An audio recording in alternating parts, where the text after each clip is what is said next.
And then share your screen. Share my screen too. There you go. Okay. And then search for what you want to share.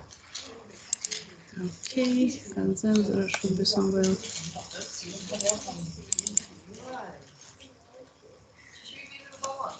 Look at that.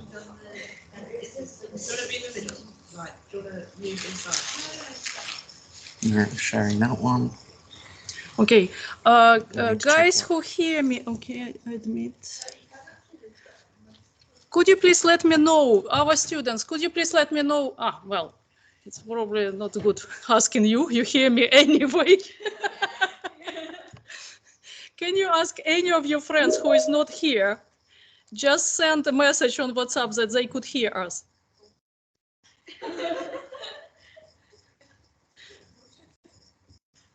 Send messages to your enemies as well. Okay, just checking out. Okay, so I hope. Okay, I keep admitting people, and I think I probably will do this for a while. Yep, you'll do it halfway through the session.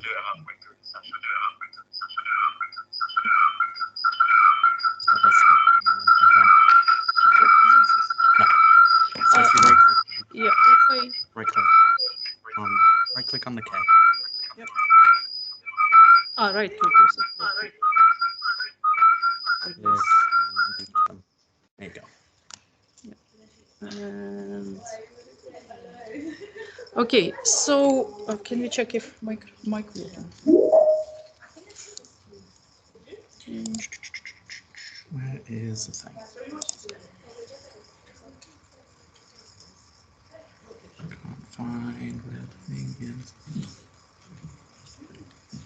Okay, I would like to ask our international colleagues and students who are listening to us distantly, here is the chat. And if you have a problem listening to what we are saying, just type in the chat that if there are any problem. And make sure that if you're not presenting, and there are just only 2 people should be presenting distantly. Test wanted. You are muted, please. Yeah. I think we have everybody here. I think you. I want to ask people at the back, can you hear me? Yeah. So probably I don't need microphone. You can hear me anyway. Test 1 2. No. Okay, we will try. We will try to start. We're just 10 minutes delayed, so it is almost in time. I want to check. May I ask Sergei Fokin, could you please contact Hanna Chernenko to make sure that she is connected to us? I cannot see her. Natalia, I'm here. I hear you. You're here. Oh, brilliant. Yeah. Mm-hmm. Okay, super. So we are going then. Then I'm going to give an agenda and our plan for today, introduce speakers, and then we will start our talks. Thank you so much for helping. Yeah, no problem. Okay, please come in. Please come in and take your seats.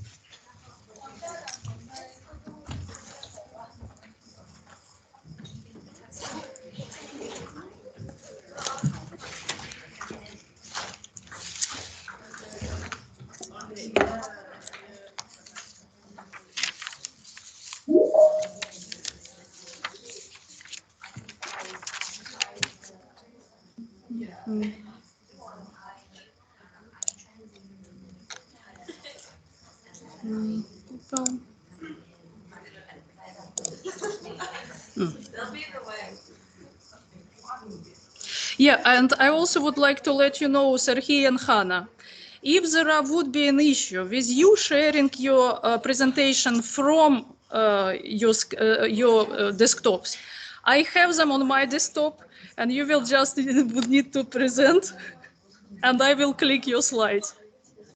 It probably would be the easiest solution rather than trying to work out with Wi-Fi. Yeah, thank you. Just now to try to find the right option how to share, but okay, thank you. Yeah, yes, if you sharing option should be somewhere here at the top. Can you see my screen? Can you? Like with Teams settings, can you see my screen at the moment? I see the post. Yes, we can see your screen, Natalia. You can see it, yeah?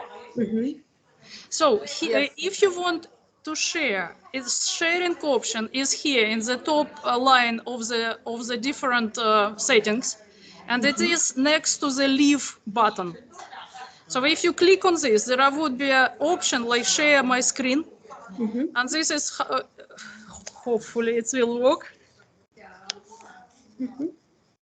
Otherwise, as I said, hello.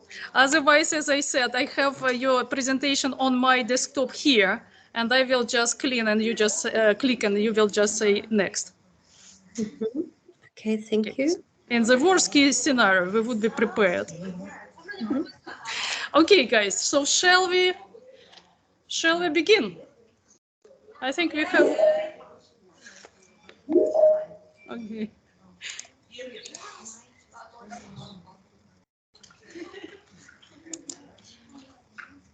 I think I would be adding presenters and visitors. Just my timer.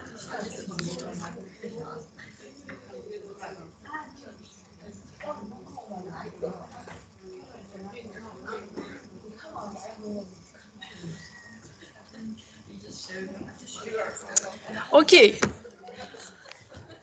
Okay, I would like to welcome everybody. Just we put our slide down.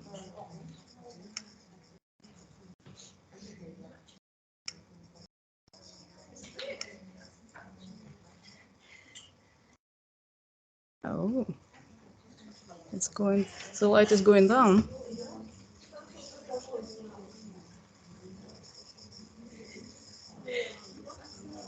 Oh, advanced technology here, and it's actually working. Okay, everybody attention here. We will give you a time to ask questions after presentation. And I will be a marshal here today, the one who will stop presenters and one who will invite questions. And if you would like to ask questions, you just raise your hand here in this room. If you are present digitally, you will need to wave your hands in Teams. And our plan for today is that we have presentations, and we will have sometimes maybe 5 minutes after each presentation for the quick questions. And if there would be time left after all presentations, then we could continue discussions and address particular questions to particular researchers. So I would like to welcome everybody on the Language of Fashion, Exploring Research Methods, first ever seminar, which has a focus deliberately targeting fashion studies. So I was joined by my colleagues currently across Europe, but originally from Ukraine, who join us today to present their research in the field of fashion using their linguistic methodologies. And I myself also will be presenting my part of research, which I am, where I am using linguistic tools to analyze public discussions. So currently you see my first slide on the screen. So we have 6 presenters today. And as I said, we roughly would have 15 minutes each to present our topic, followed by 5 minutes question, and then would be another presenter. So you probably have a poster, where at the bottom of the poster you have an order of the presentations, and I'm the first one. So we are testing our computer on me. And if you would have any technical issues, please post somewhere so we can see. We don't really want to repeat our unfortunate experience with the first delegation, where we did 2 hours presentation just to find out that there are no sound recorded. So without further ado, I would like to present my topic. Just wait a second.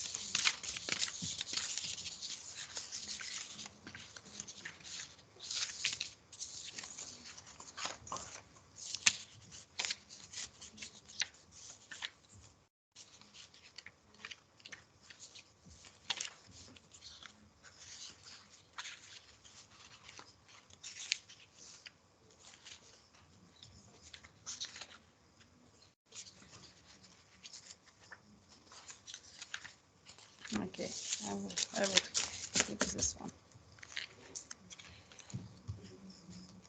So in my presentation, and some students already know that I am researching experimental fashion, and this particular segment of my research is about public opinions, but also about discourses and themes which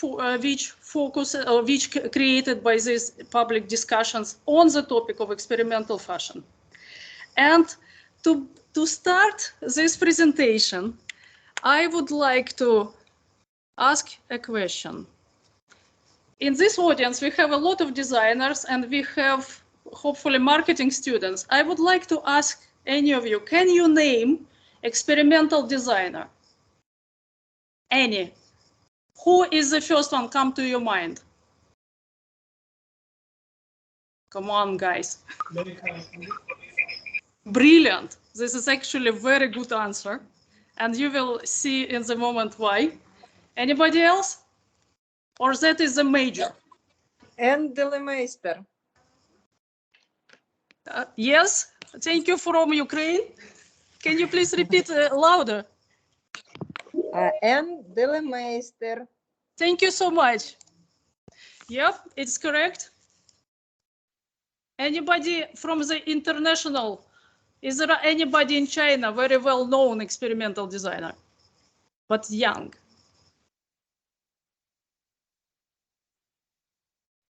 Okay, then it is topic, this presentation is for you.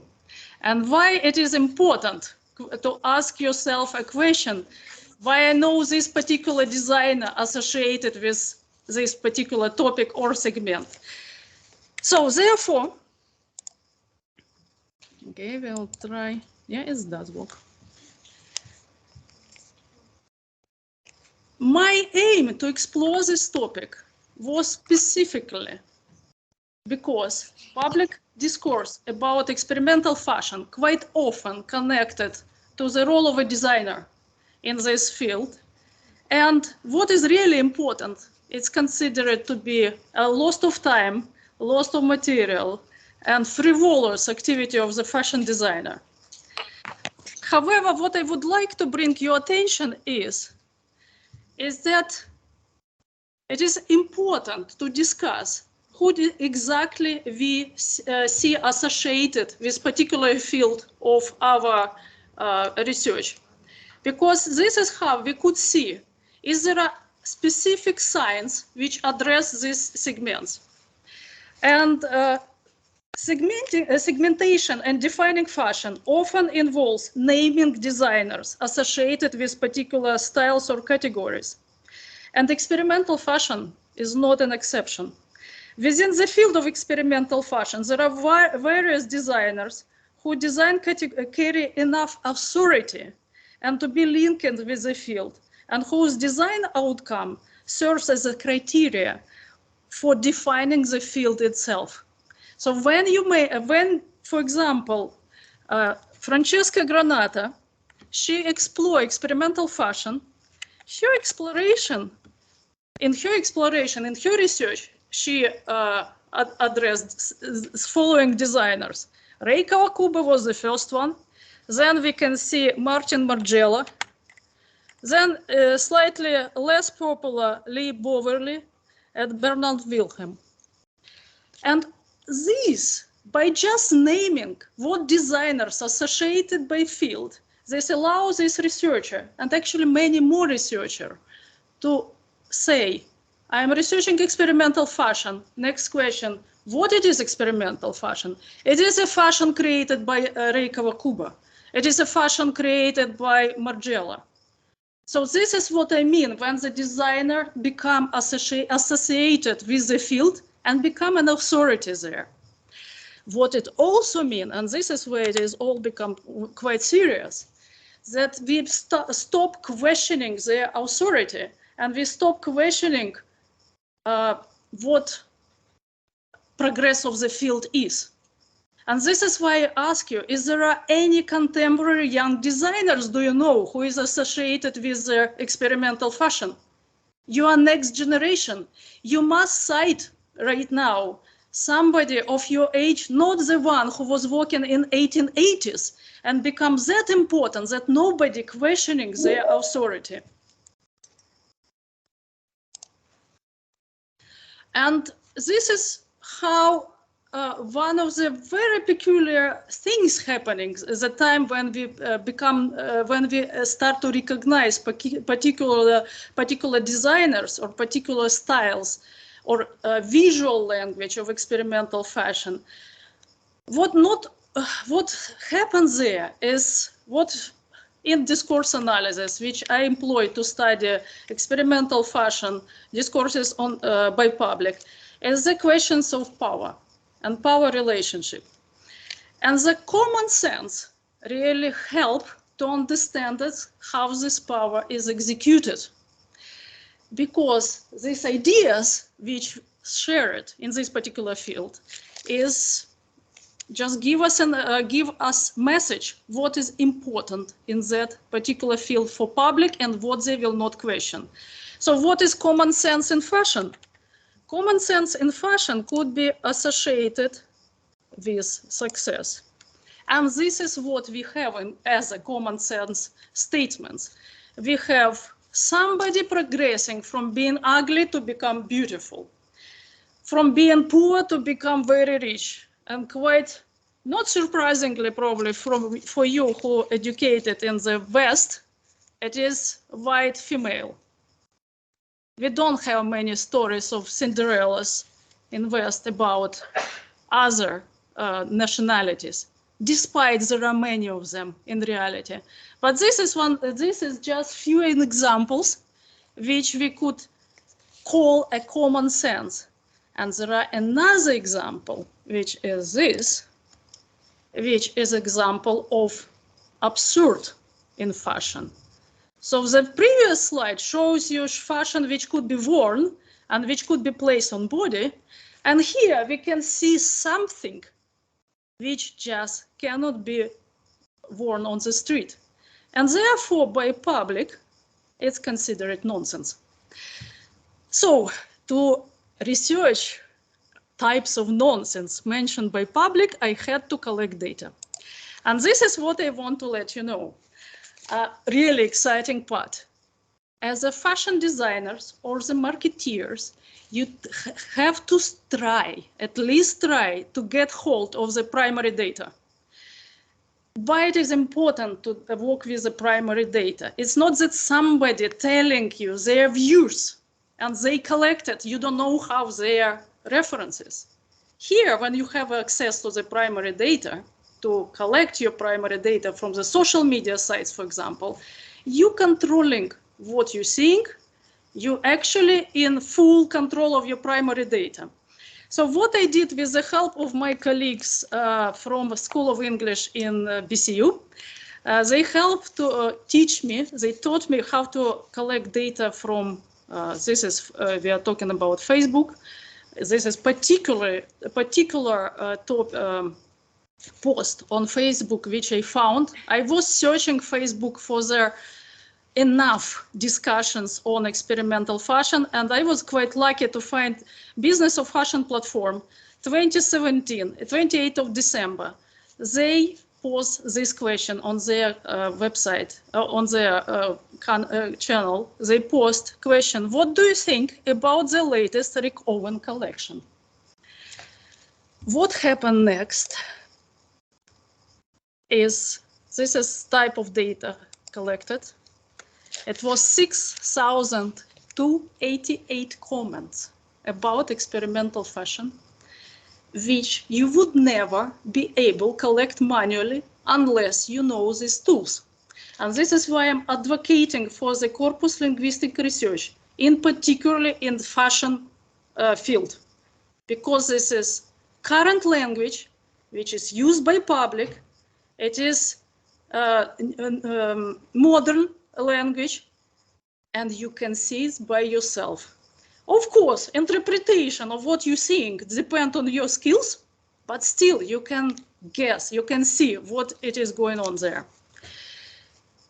And next, what linguistic analysis could help us is to identify the themes, to identify the topic which is particularly relevant to that particular data, or what we call in corpus, in what researchers in corpus linguistics call corpus. Corpus is a name for data. It's a terminology. And you could see that we can speak about linguistic engagement, we can political activism and power relation, and so on. What is really interesting is that few theoretical references for you, if any of you want to continue.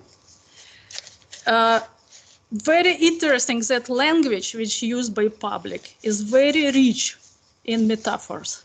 And this is what fascinates me in this particular research. I could see what exact language used by public and what they compare with what is important for them. So back to our question. This is a model which this website posted. This is a model of fashion design, fashion model, and that is a question.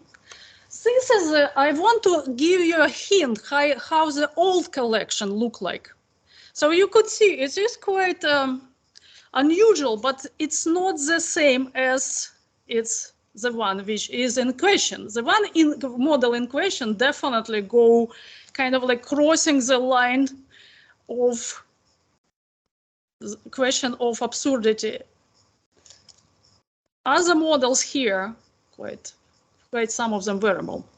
So what colleagues in School of Linguistics, School of BCU School of English, what they created? They created a tool. After you collect data, you submit your data to this particular tool, which calls Our Survey Says, and Victoria would be our second speaker who will talk about this use of this particular tool as well. I absolutely love this tool because for me as a designer, it's colorful and visual, and this is where I come. This is why I'm advocating for this particular tool. So when you can see on the disk, you can see the size of each sector is about proportion. It's actually percentage. And as you can see here, the biggest percentage of what is discussed by public is look, like, fashion, and so on. So you can see that look and like and fashion is the major statistically important words. And then we go into the list, and the word time is not the final. There are a few more, which is less than that. So this is what happens. The joke, time, garbage, and ridiculous. This goes in the last segment of talking about this particular collection. But the talk about look is, can you see, 264 text, 264 comments on the which has word look in it. And when you actually click on this segment, you could see, just a second, you can see what exactly discussed by public there. So we could see that looks retarded, it's called fashion, look it up, it's complete collection look, but it's looks not fashion. So question about looks fashion in the text, questioning about what is that? So we can definitely could say, look here, how the hell can they call this fashion? So this is important question because definitely public cannot admit or cannot accept that what they're seeing is related to the fashion field. And if we summarize what we can see, what we see in there, we can see that they discuss how ugly fashion was presented there. They questioning what is really creative and what is not creative, and also they questioning art and fashion relationship. That we have a, if you continue to look into the like segment, we could see that look, fashions. Yeah, this is like a fashion tutor wet dream. It's something which belongs to universities, not to the business, not to the public. And this is a really important statement here. Yeah, so we could see that actually what is discussed there is differences, it is sarcastic voice, and the questioning what is fashion become. What is interesting when we look into this text, we can see that this is number of text, and this is, you can see how many comments has this particular word. So for example, lol, or this one, I think English speakers can recognize these three letters. It has 103 comments. So what this corpus linguistic approach can actually teach us. So what we can see here is we could look into the particular language combination. What I mean by the language collocation, what they call in linguistics, is what words come together naturally in this particular text. So look like, look good, and very interestingly, you would be surprised, these tools have been used to teach foreign students English language. So this is why it is important for people who create promotion campaign actually relate to text like this and check their current language. Yeah, so there are some examples. And what is here important? Somebody questioning. Is this designer had a right created this particular design? And you can see that it doesn't need to be RTV. RTV for you is, and this is what really amazed me in this particular data. I learned so much things I really didn't know they exist. RTV, this is a glue. The glue which look like a lamp. And they compare this design as a lamp. So it doesn't even need to be RTV. I just need to look like, it just need to look like a clothes. And then this commenter says that Alexander McQueen, blah, blah, he always will be my fashion designer because despite he was created conceptual pieces, they still look like clothes. And here I created for visualization of how many talks and how many things you could see about design, as about the, this is particular themes which were extracted from those comments. Can you imagine that 47 comments compare that design with a pillow, alien zombie 30, or underwear 25. So this one is number of comments on those particular themes. And now I want very quickly, because I think I've gone through my time, over my time, to talk about another absolutely exciting things which you could come up if you have big enough data, which is multimodality. Multimodality, which is really cool in cool concept in linguistics, where different references from different fields come together in one particular text. And here we can see how somebody referencing their Simpsons in order to mock or create a meme on this particular design. And this is where I learn about different programs which I didn't even know they exist. Because the public who were commenting on that website, it was from Canada, from America, from different places of the world, and they were referencing their comic shows. So this one is another one. I would wholeheartedly recommend everybody to look Zoolander film. It was apparently, it is something which is relevant until still. And you can see that collection which is at the back of in this slide. It is about derelict collection created by the star designer, and nobody could say anything because he's a star designer. Then we have comments about lumps and bumps, and they compare this designer Comme des Garçons with Rick Owens, and they were commenting that Rick Owens just copying Comme des Garçons.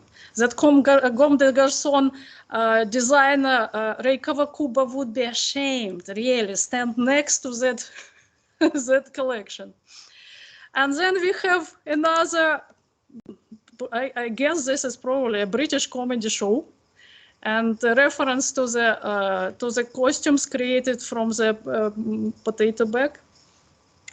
So to conclude, because this is massive, really interesting data, and I can talk about this, I would like to give you overview. So while you're reading these two paragraphs, I want to also show you discourses which could be extracted from the data which you could find, like in this particular case. It is about experimental fashion, and because it is experimental fashion, there would be a lot of political discussion about what beauty is, and this is political. It's not just aesthetics. So for example, look at this. This is what we can discuss by looking at this data.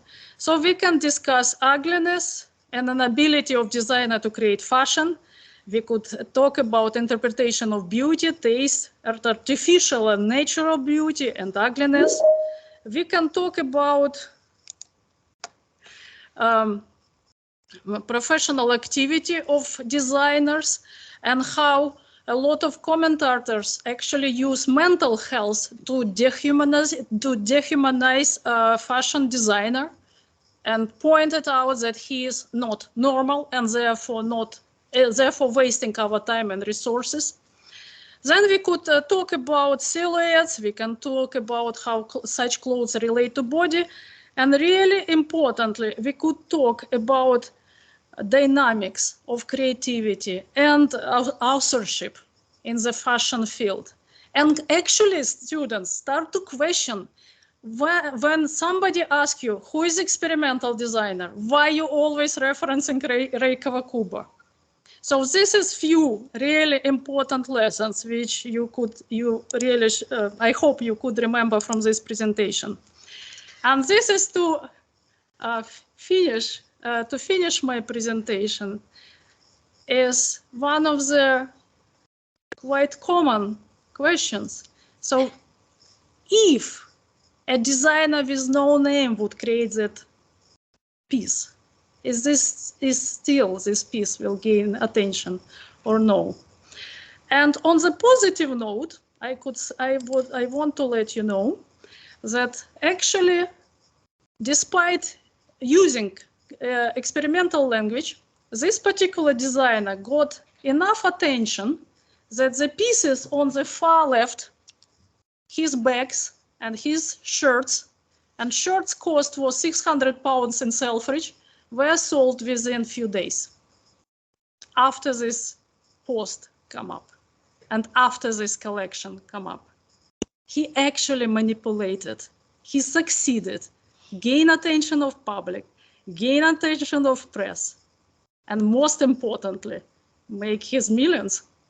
So this is my, thank you so much for your attention, and this is the end of my presentation.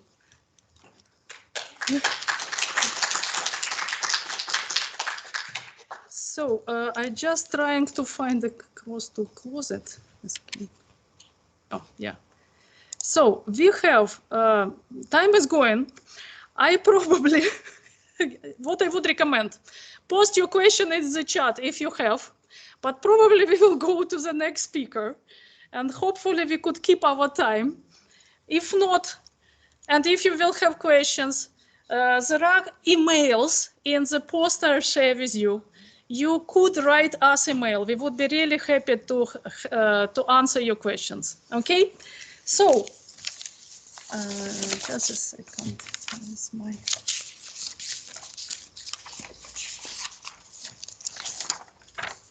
So our next speaker is Hanna Chernenko, which will talk about fashion discourse and war, axiological compromise. Hanna, would you like, just a second, I will click here. Hanna, would you like to try to share your screen? I am trying, and if I fail, then I will ask you. Now I try. If you wouldn't be able to share your screen, yeah, I finally found what I wanted to say. Who Anna is.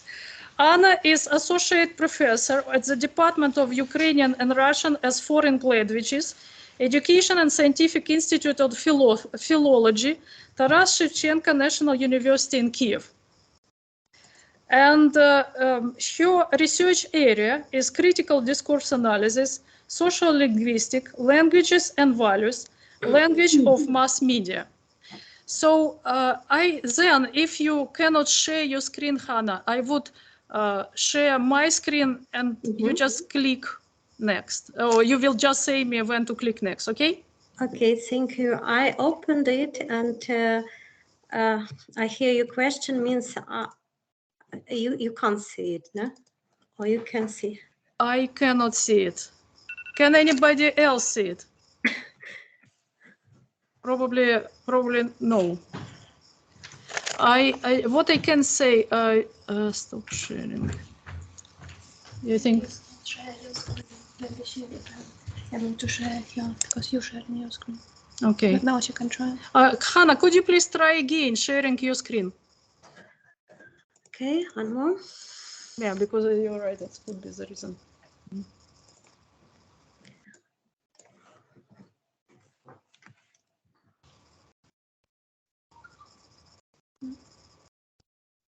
But then I wouldn't be able to record her.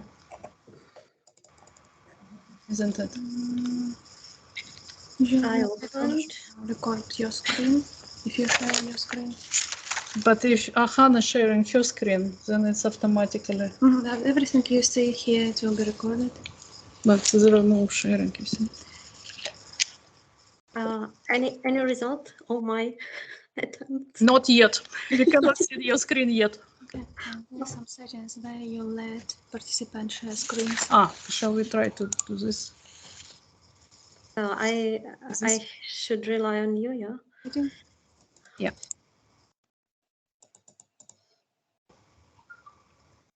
Okay. Yeah, we cannot find immediately how to share. Share. Where could you see it? Press Here. share. Yeah, and there may be. Oh, it worked. Anya, we can see it. Yeah, wonderful. Excellent. Then I will record. Mm-hmm. Oh no, sorry. It was recording. Stop recording.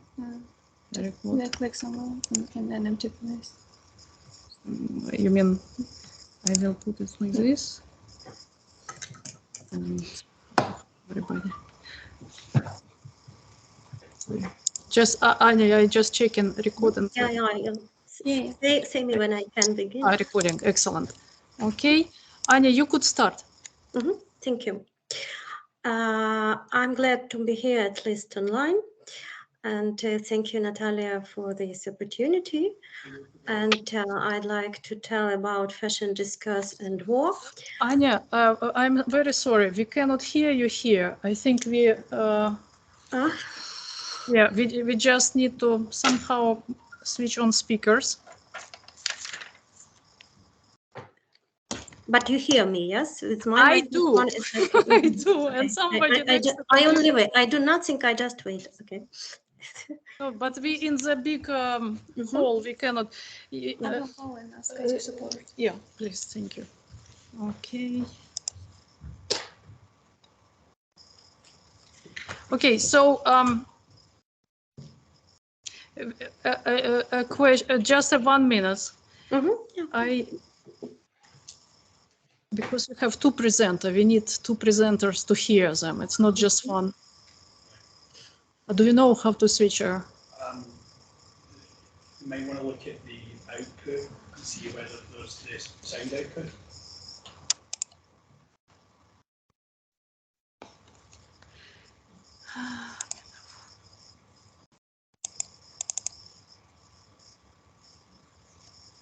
Microphone.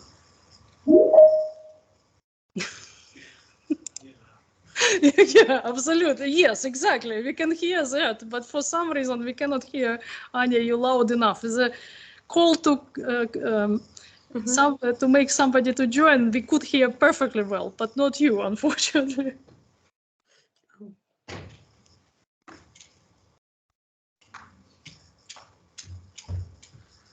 Unless you.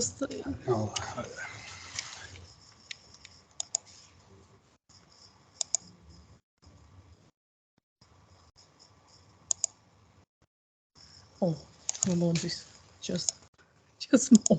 Anya, could you please speak again? Yes. Can you hear me? Can you tell something? I'm speaking now. Can you hear? Yes, we can hear you. Your Anya is excellent. You can continue. Okay. Yeah. Thank you so much. Yeah, please continue. Sorry to interrupt you. No. It's okay. I open one more.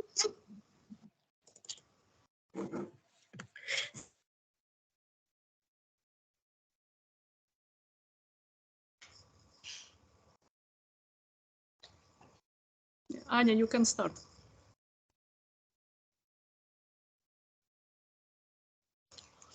Can you hear me? I hope it's still Wi-Fi is still on. It's just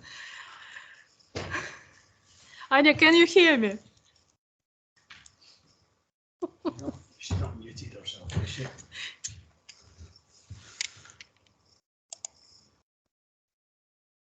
Where is she? Anya, could you please wave your hand? Anya, this is her. No, she's not muted.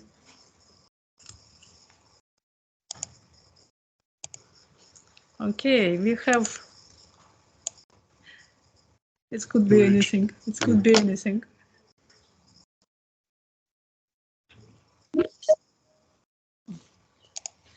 I think they're getting on and off depending on Wi-Fi.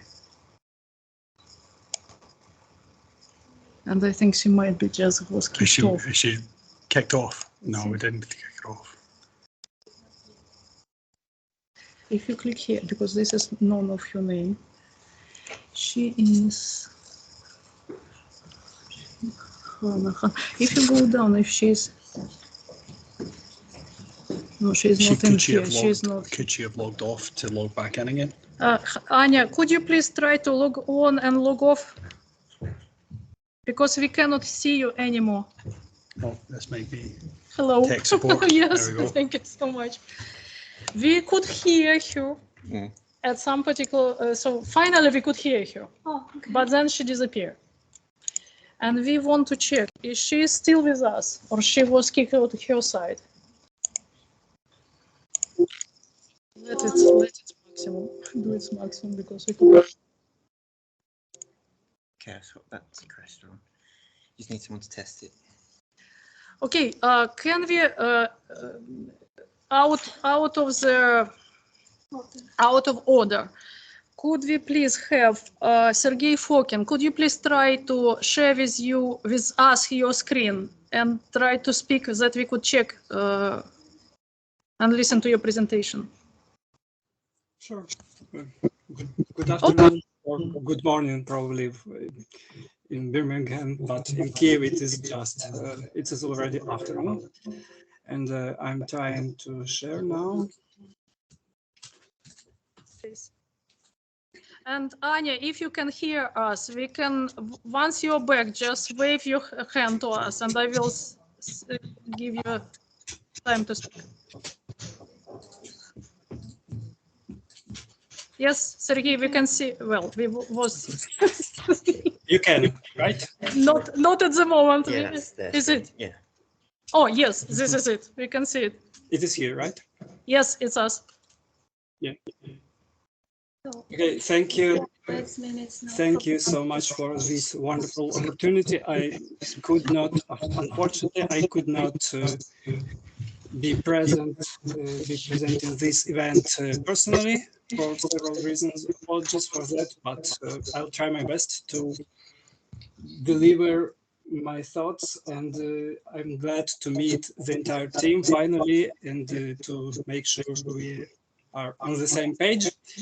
And let me just contribute with my piece of reflections, some modest reflections about approaches regarding building a bilingual fashion and design dictionary. Here are some items I'm going to follow during the presentation, but probably I'll skip some slides for time shortage. And first, some introductory remarks. The fashion domain is highly culturally marked. It's clear, it's evident, and there are a lot of local terms that probably are not likely to appear in bilingual dictionaries. But at the same time, there are a lot of terms which get coined just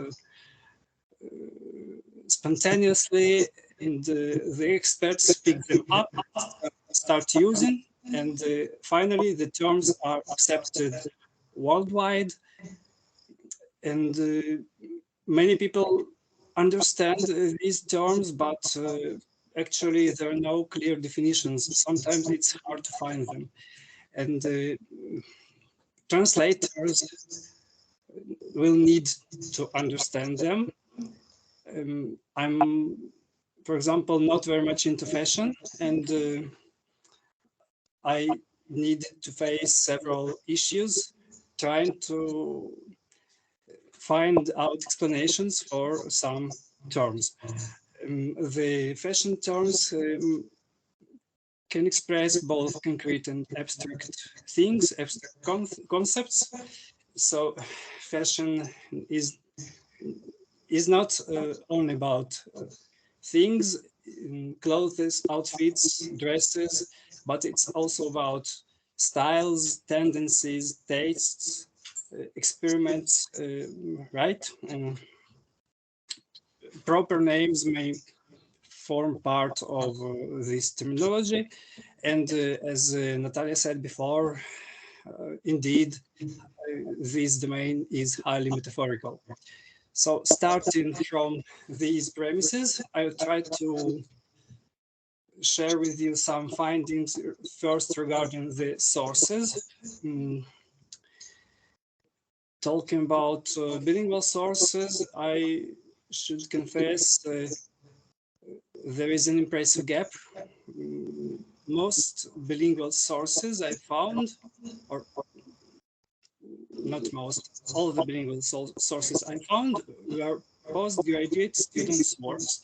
And sure, I'm glad that the young people are aware of the gaps in the bilingual lexicography in the fashion and design domain, this gap, and trying to bridge these gaps the best they can. But I'm still not likely to base a research on this sort of contributions only, and we need to dive deeper.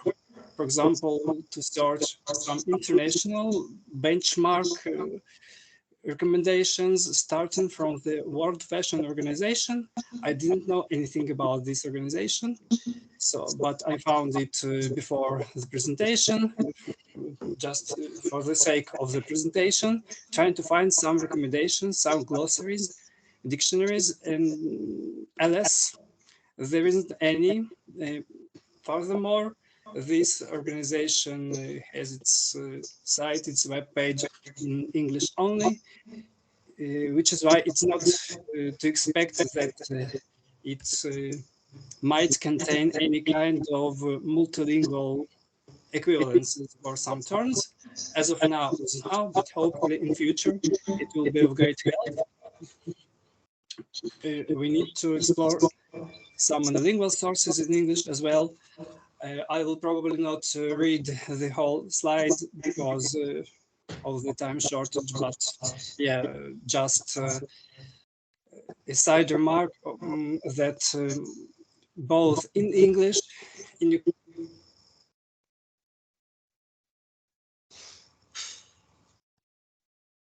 No.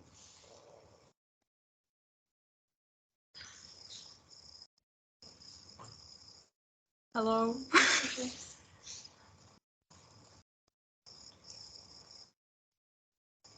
Well, at least we try. Okay, Sergey, you now frozen, and I think it's probably the best strategy here would be if you can. Oh, this is Sergey back.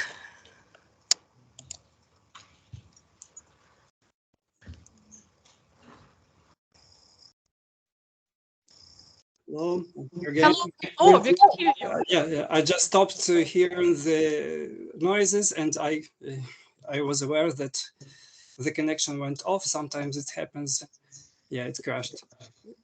Brilliant to see you back. So I'm sharing again, and just I was talking about the sources, but I will probably skip now the sources. I'm going to publish them. There are a few things worth mentioning, but yeah, and okay. In addition to the previous sources, it would be a good idea to explore parallel texts for searching equivalences, but we know that the translated text may contain some arbitrary or subjective or contextually driven solutions, so it's a good but not the best idea. I will keep it just for some future. In translation studies, once again, a huge gap. Very few works regarding translation of fashion and design terms.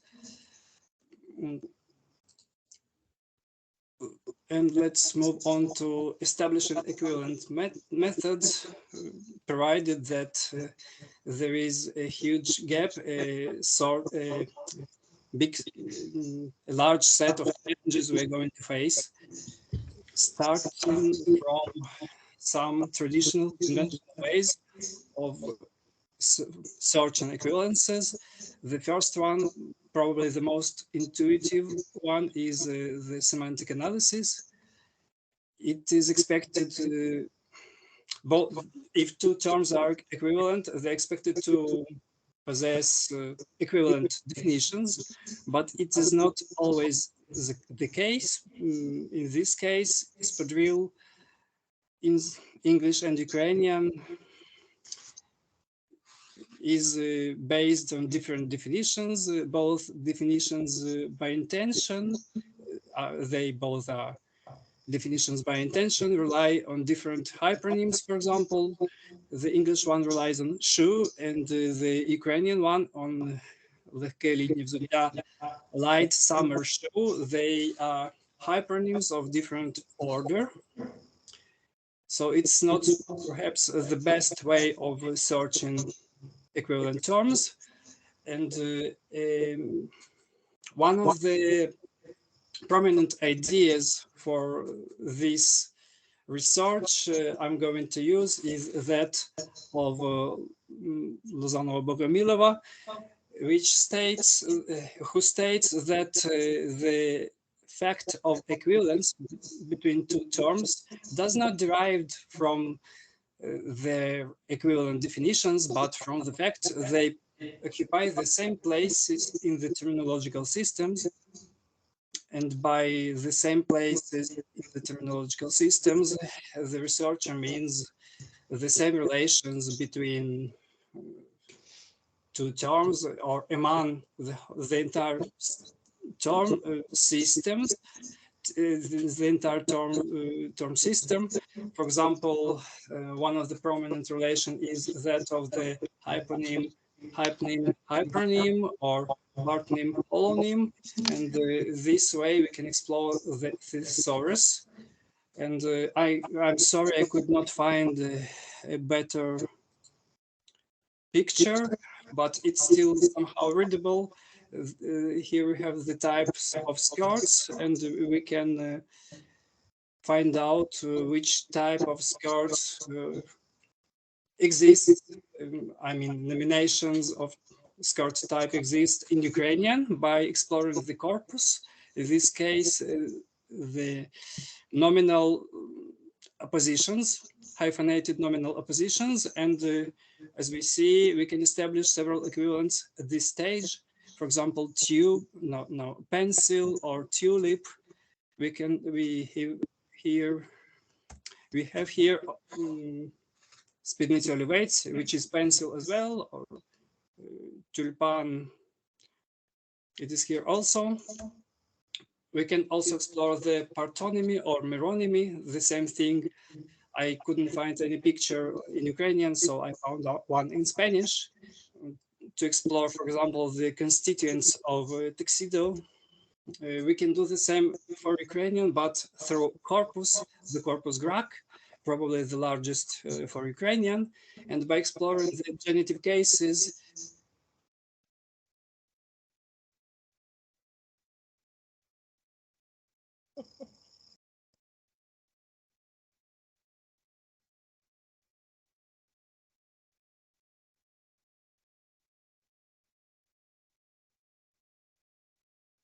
Yeah, I think hopefully Sergey will join us in a second. And may I ask, oh, Sergey is here.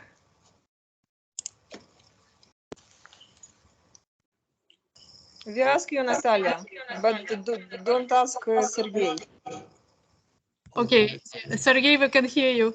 Yeah, I guess I'll probably go to the end of the presentation by showing some draft of dictionaries, because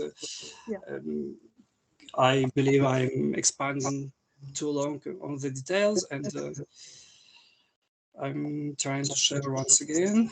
Yeah. So, therefore, just some more thoughts regarding the possibility of exploring terms equivalents by visualization, by distributional and collocational analysis, by exploring the coreferential standards in different languages, the same standards, and what else, the comparable texts. And this idea is better illustrated here in this sort of draft of a dictionary. This is just a proposal. We can search here for a term, and the dictionary, the Accordance dictionary, is a bilingual one and based on comparable texts, Vogue texts, which actually present the same content in English and in Ukrainian. Most of the sentences are equivalent, but there are probably some sentences missing in Ukrainian or in English, but still we can mine out of their these texts some equivalent terms. And this was the main idea of this dictionary concordance. Here are some terms present in this dictionary so far, just a draft. And another proposal is to use the onomasiological structure of a dictionary so that the user can mine the terms not through their forms, but starting from the content, the ideas. This draft contains only 5 terms, but you can start searching by keywords, and the illustrations are from Vogue. I'm sorry, this is a draft. I need to rectify somehow the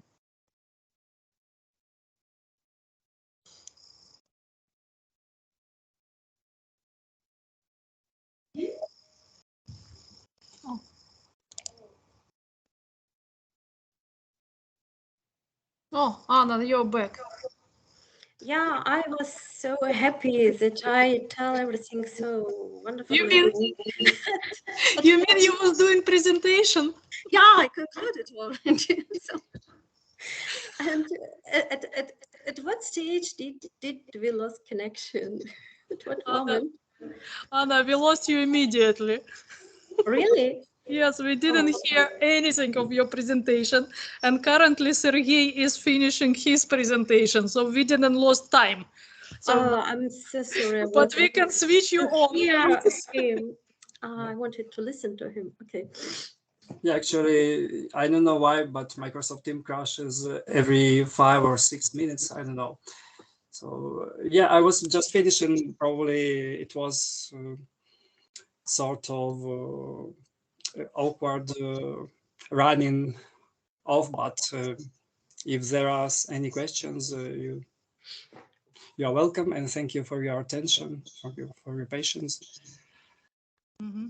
I absolutely happy, Sergey, to hear your presentation, because today with colleagues, we actually talk about language of particular group or segment of customers who would have particular language. So this dictionary which you created, not only a dictionary as a translation from the words, but idea of the contextual articles is brilliant one. It's absolutely excellent.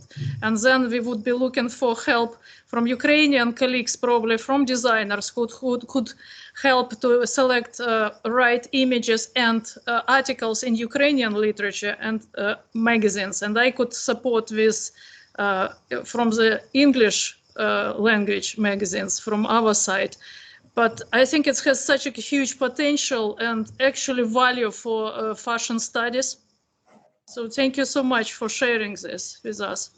Thank you, it's my pleasure. And regarding the dictionaries, they are just some drafts so far. But sure. Thank you. I'm pleased. Sure. Thank you so much, Sergey. And Sergey, I didn't introduce actually Sergey. We just has jumped immediately, and I just want to let you know that Sergey is associate professor at Department of Theory and Practice of Translation from Romanic Languages, Mykola Zero, Vice Director for Research from Taras Shevchenko National University of Kiev. And his research interest area is translation studies, corpus linguistic, and computational lexicography. So thank you so much for your presentation. And we are looking for collaborators, guys. We are open for collaborations. Yeah, thank you. And shall we try to listen to Hannah? And then if we would be kicked off this room, we can go to another room and continue our presentation there.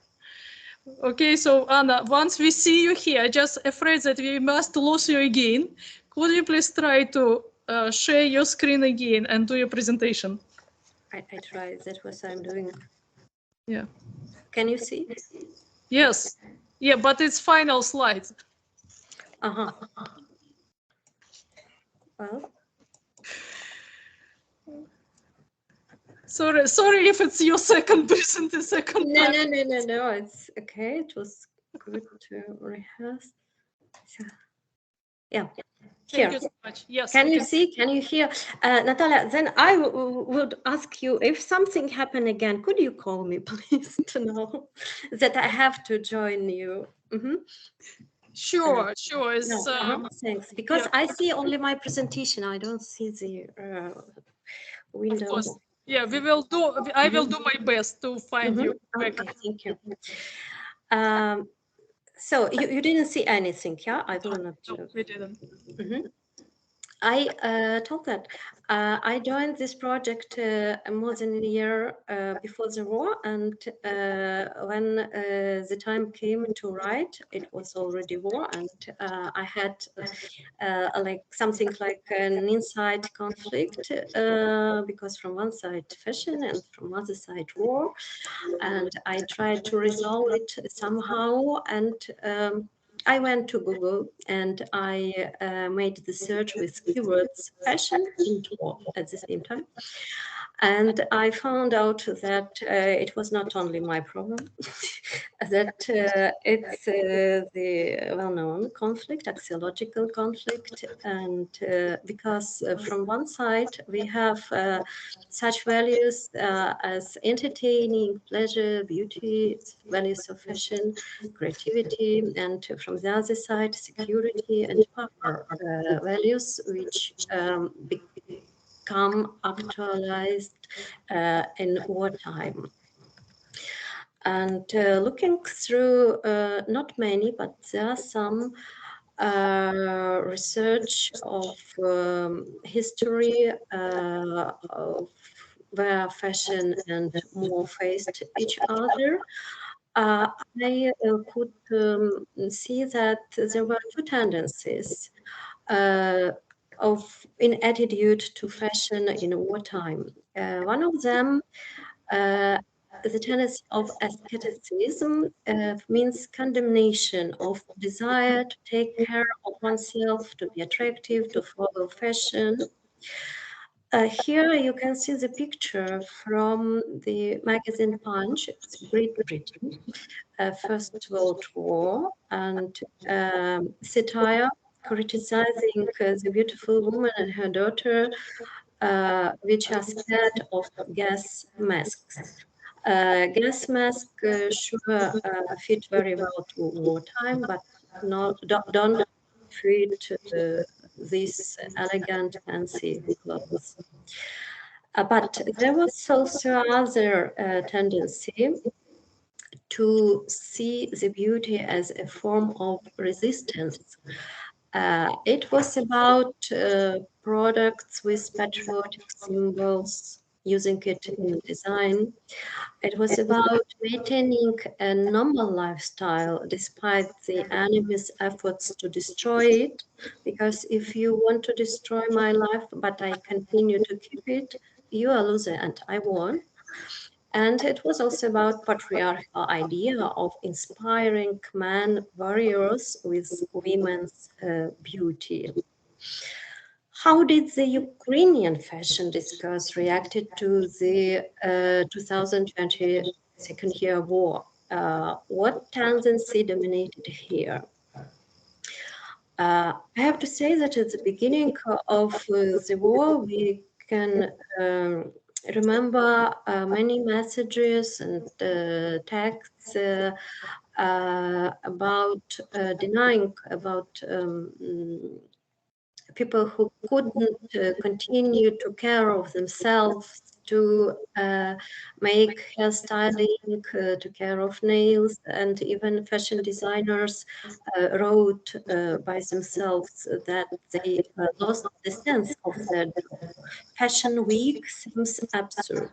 Miroslava wasn't sure if her brand was needed at all.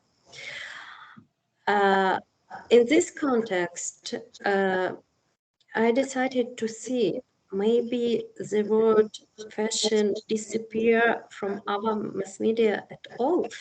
And I checked it with a general regionally annotated corpus of the Ukrainian language.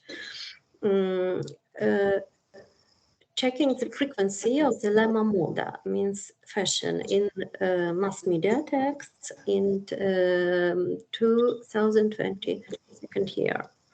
And what can we see here?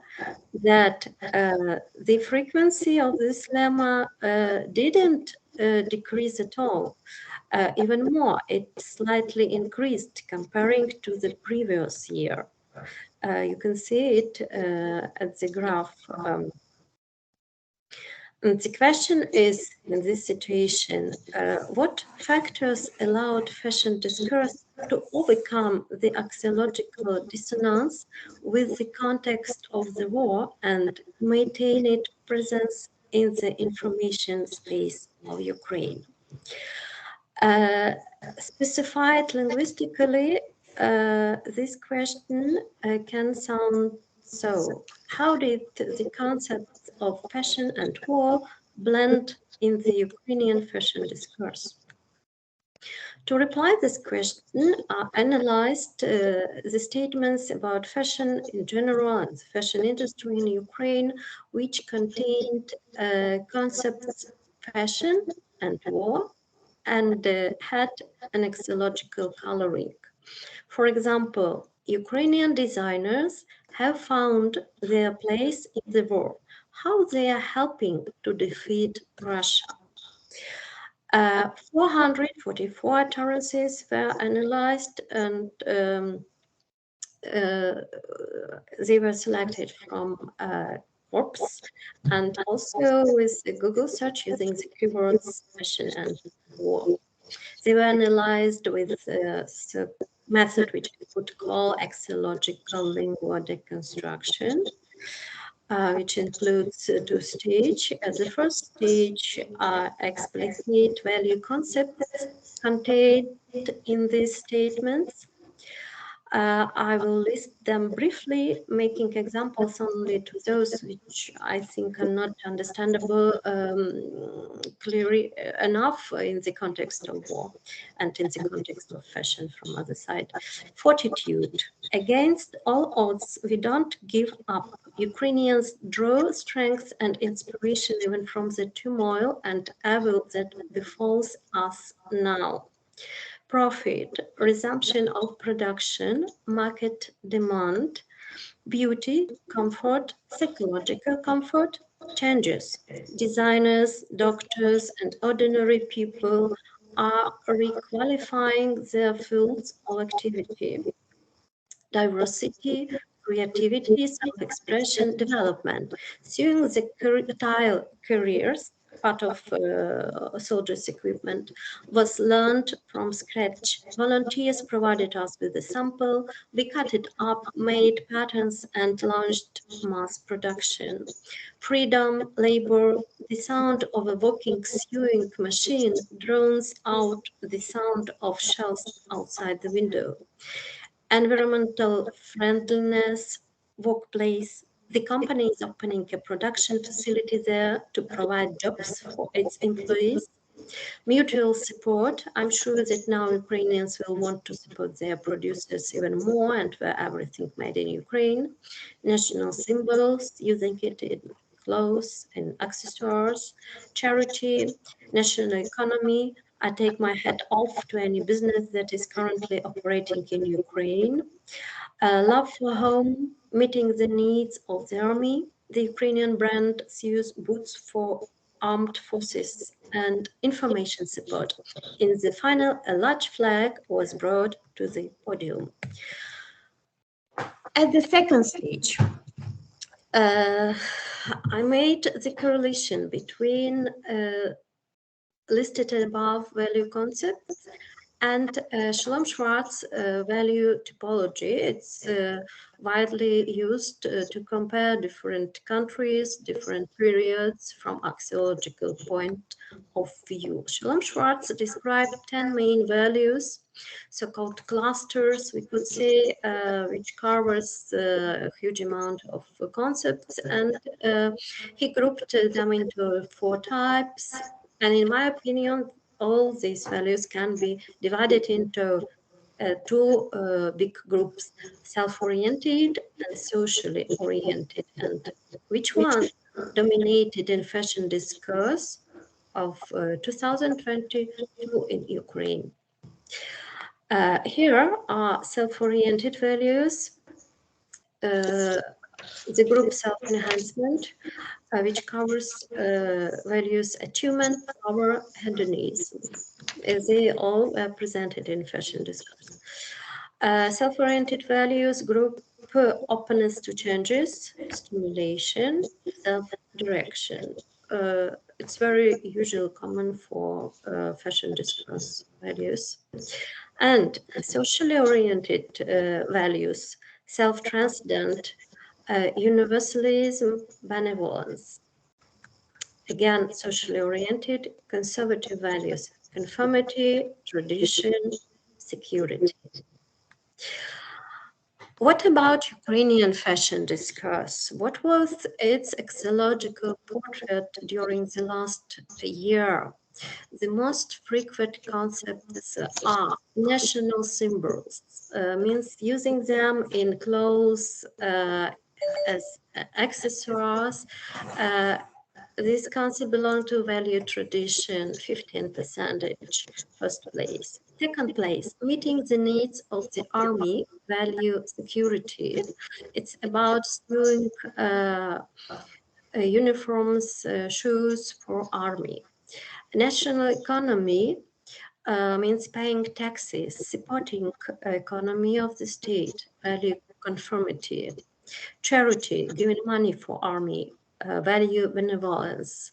Resumption of production, value achievement. It's in something one can be proud of to begin to work again in this situation, to produce something. And psychological comfort, value, hedonism. It was about keeping themselves in good emotional form to be able to resist the aggression of Russia. And if we look at the division of value concepts presented in fashion discourse between two big groups, self-oriented and socially oriented, would see that socially oriented values dominated last year in Ukrainian fashion discourse. It's not typical for fashion discourse because usually it contains such values as creativity, self-expression, entertaining, pleasure, but very rarely security, conformity, benevolence, tradition. Those values began actualized in wartime. Replying the question about how blending of the concepts of fashion and war was going on in fashion discourse in Ukraine, we can say about statements about the incompatibility of fashion and war, especially in the beginning of full-scale invasion. And this conflict was resolved with axiological changes. Fashion discourse adapted to the war situation, changing its values. Self-oriented values were displaced with socially oriented ones. Values hedonism, stimulation, with values tradition, security, conformity, benevolence. And a short postscriptum, value beauty seems to me quite important for fashion discourse. It got 3.8 percentage. It didn't disappear at all. And I think that one more reason for fashion discourse to survive in the period of war in Ukraine was that what I could name aestheticization of reality in Ukrainian consciousness. And it's expressed even in the vocabulary level. For example, we have the word harni, which means beautiful as well as good. For example, harna dівчина, beautiful girl, and harna робота, good work. And here we can see that concepts of beauty and concepts of goodness are very close. They are blending. In fact, it's lookism. But in wartime, it got some other meaning, some other sense. Look at these pictures. These are photos of wounded soldiers. And here is a comment to these photos made in Facebook timeline. Eyes that have seen hell but remain gentle and calm. Look how beautiful everyone is. Low bow to you, defenders. Look how beautiful. And one more example, I remember the video with the Ukrainian woman who is watching the video again. Sorry, they're watching the video with Russian tank in fire, burning tank, and she was saying, looking at that, як гарно, Боже, як красиво, means how beautiful, oh my God, how beautiful. And here we can see that the concept of beauty got other dimension and a little bit other sense, more deep maybe. And as well as word fashion, which got other axiological meaning. And now I would like to conclude with the words of well-known Ukrainian designer Andrei Tan, who said, fashion is a word that has acquired a different meaning in our country. In fact, everything takes on a different meaning when missiles fly over your head, when you fall asleep and wake up to the sound of sirens. Thank you for your attention. I hope the connection still is kept. Thank you so much, Hannah. Thank you so much. Yeah, I would like to announce, because we have only 30 minutes left, but we have 3 speakers to speak. Our room is booked for next 30 minutes, but we have another room which is booked for unlimited time. And what I'm proposing is that if nobody will come here in 30 minutes to claim the room, then we continue until we hear everybody. If somebody would come to claim the room, then we would have a break. We would move to another room. And please don't, everybody who is on Teams, just know that we come back online again once we connect computer there. So I would like to thank you, Hannah, for your presentation. And I think we would skip questions time at the moment, just to let one more speaker at least to speak. And I would like to say that fashion always was probably the prominent industry which reflect the gist of the current time best than any other industry. And the ability to catch this in the word form, not just know, and this is what make me to turn to the linguistics tools for research of context and the text, is that we actually could see the data. It's not we making up these ideas. We actually see public and not public using this particular language to express this. And this is important that we start to bring, I don't want to say statistical dimension, but scientific dimension to the fashion discourses and fashion studies. So thank you so much, Hannah, for your presentation. Succeeded. Thank you for the opportunity to present. Thank you so much. And by going back to our list of speakers, and we skip order quite a bit, I think I will introduce. Would like to speak Victoria. We have Irina. Irina first. and then Victoria, and then Solomia. So Irina, please join me here. I'll show how it's work. Just a second. Just a second. So Irina, where is your presentation? It's here. Yeah. It is, yeah. So we need to start sharing again. Oops. Nice, yeah. nice. Yeah. So I will share my screen. Yeah. So if anybody has a problem seeing a presentation, just text me on WhatsApp or text me somehow.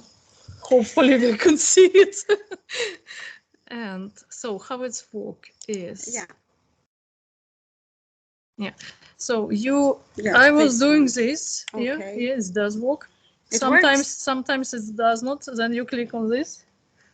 So it's better to click this all the time, This right? will be all the time fine. Okay, good. So, Wait a second, I would like to introduce you. Mhm. So now we are listening to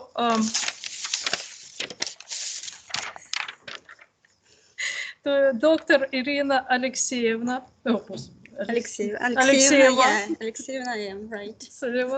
Who is associate professor at Department of English Philology and Cross-Cultural Communication at Taras Shevchenko National University of Kiev.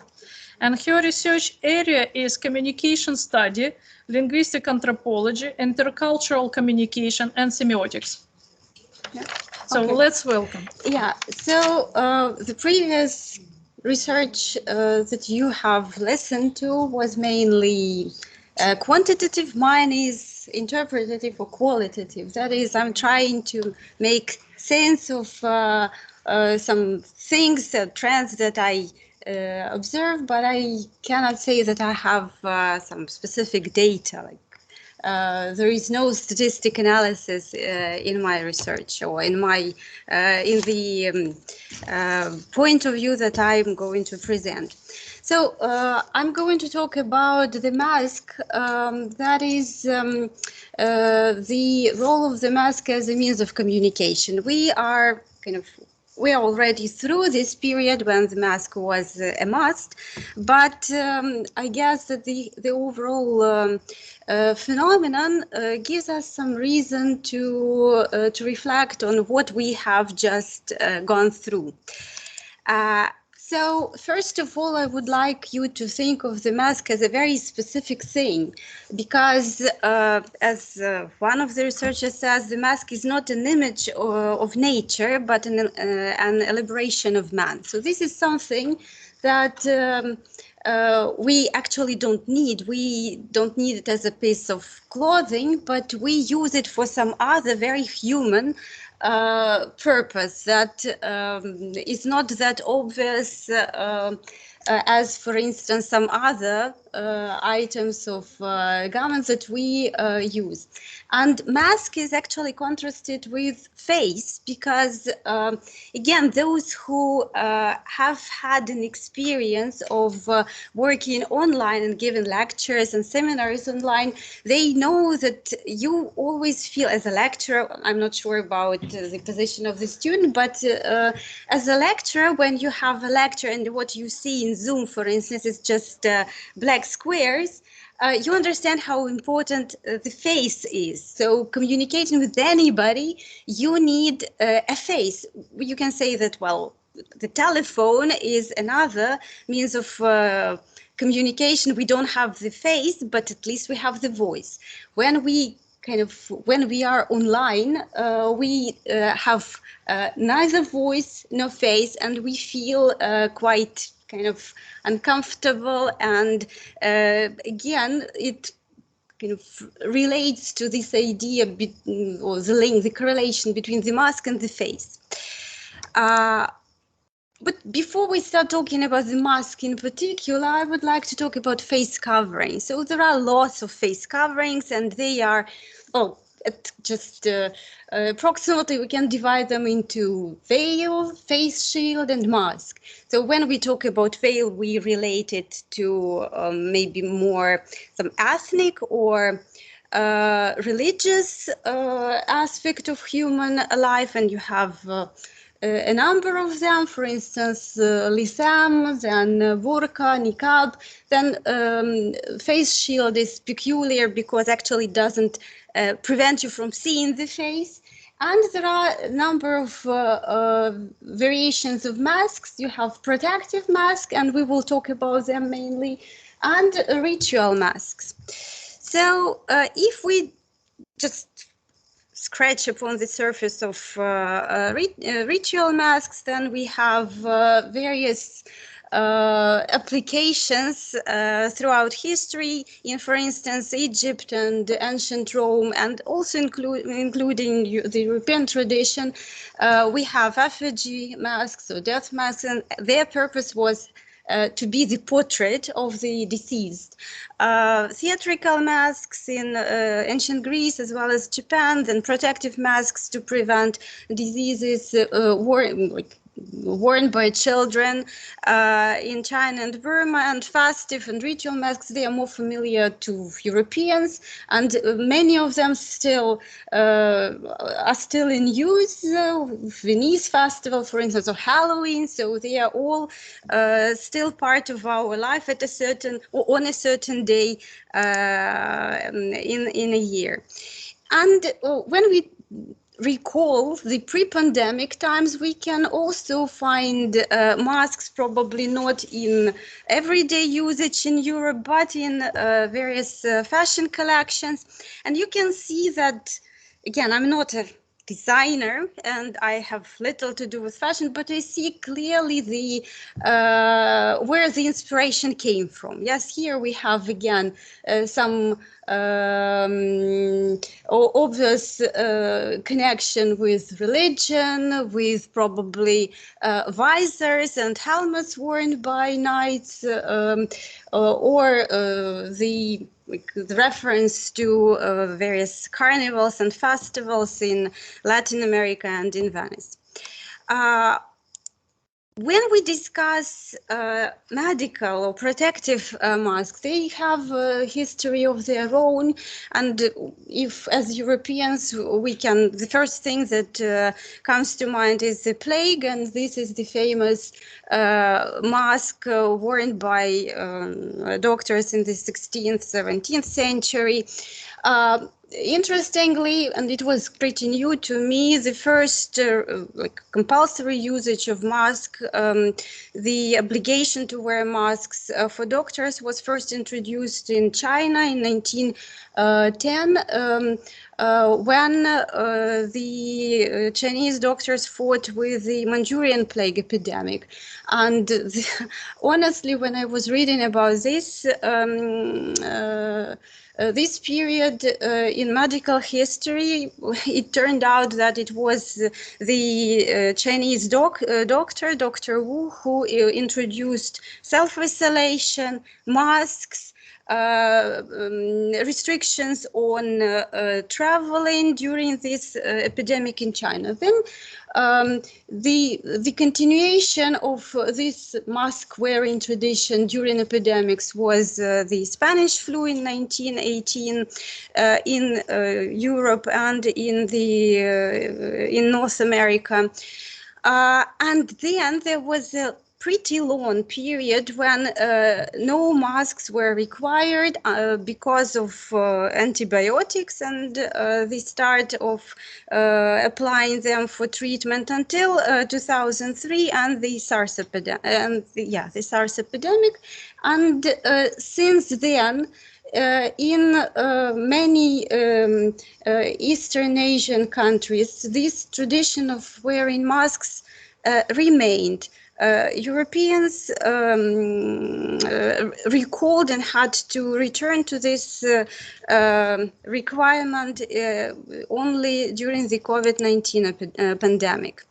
But again, this slide gives you the chance kind of to think that, for instance, the left side of this slide is Japan. You can see the photos from the 1960s, 2016 and 2020.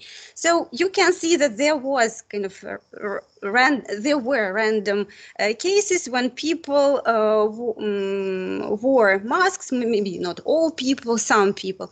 In Europe, interestingly, the picture on the top is the picture or the painting of the 17th century painter, and we can see here people going to pilgrimage, and actually women are wearing masks to prevent prying eyes. So and this is very interesting because here we can again relate this to the Islamic tradition and the requirement for a woman to wear to cover her face. So the 17th century Europe or 17th century Europe had the same or there were occasions when women preferred wearing masks.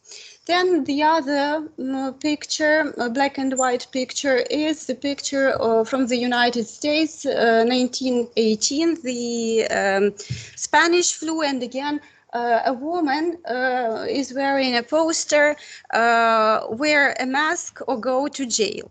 And the lowest picture in this slide to the right is the some European country in 2020.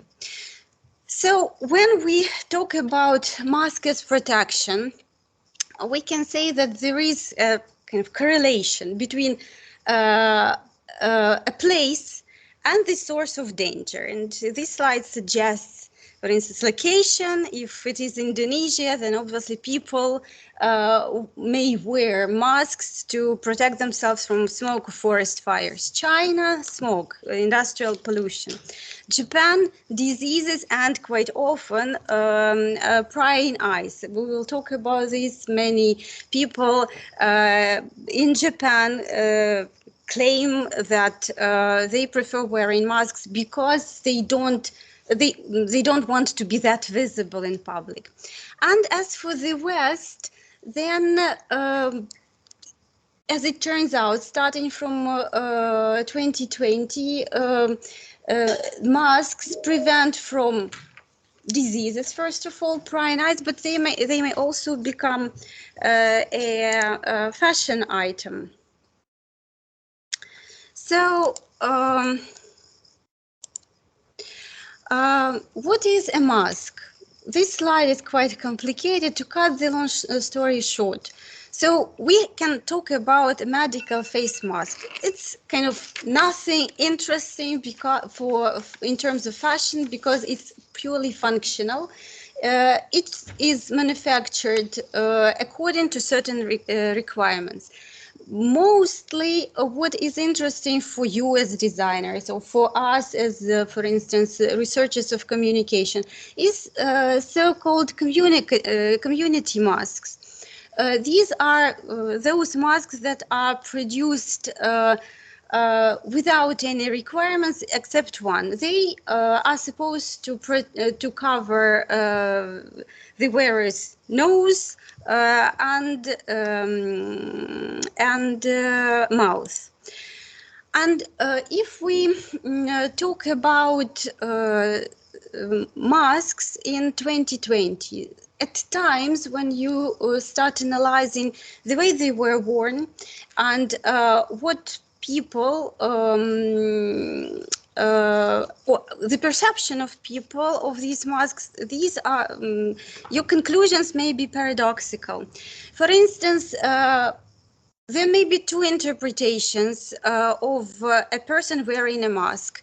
Where this person may be treated as sick or just hypochondriac, or on the other hand, if you recall 2020, then most people claim that they were wearing masks just because they were cautious. So here, when you see a person in the street, it was difficult to say whether this person was sick or just cautious. Before the pandemic, most likely the interpretation would be the person is sick. Then the vector of responsibility, so cautious, okay, cautious about yourself or cautious about others. We can say that, at least that was again my observation, that, for instance, most people whom I know, they took care about themselves. They wore masks because they were afraid of contracting COVID. But there were some those that claimed that they primarily cared about the others. And from what I read, for instance, the research done in the Far East supports this idea that collectivist cultures and Far Eastern cultures are mostly collectivist, prioritize prioritize taking care of others over taking care of themselves. Therefore, for them, wearing a mask was a way to care about everybody else's health. Then the next paradox is the whether a mask is one's own choice or a mask is just a way to comply with the authorities. Whether a person is urged by the responsibility or by or chooses not to be a danger to the society. Then the other paradox, it is mostly kind of ideological and political, because again, it is paradoxical that, for instance, Muslim veils in 2020 or by 2020 had been banned in many European countries, though kind of a similar thing, just in a maybe different form, made of different fabric and worn a little bit differently, which is a mask, was compulsory, yeah, in the same countries. Then the other paradox, we have even fashion items like sunglasses that are perceived as acceptable, chic, healthy, and nobody prevents from wearing this, from covering the upper part of the body, of the face. But masks somehow were perceived by many opponents of this obligatory mask wearing as unacceptable. People who protested against masks said that masks cover the lower part of the face and they alienate and dehumanize people. Then the next paradox is again the attitude to and the fact that on some occasions masks are worn and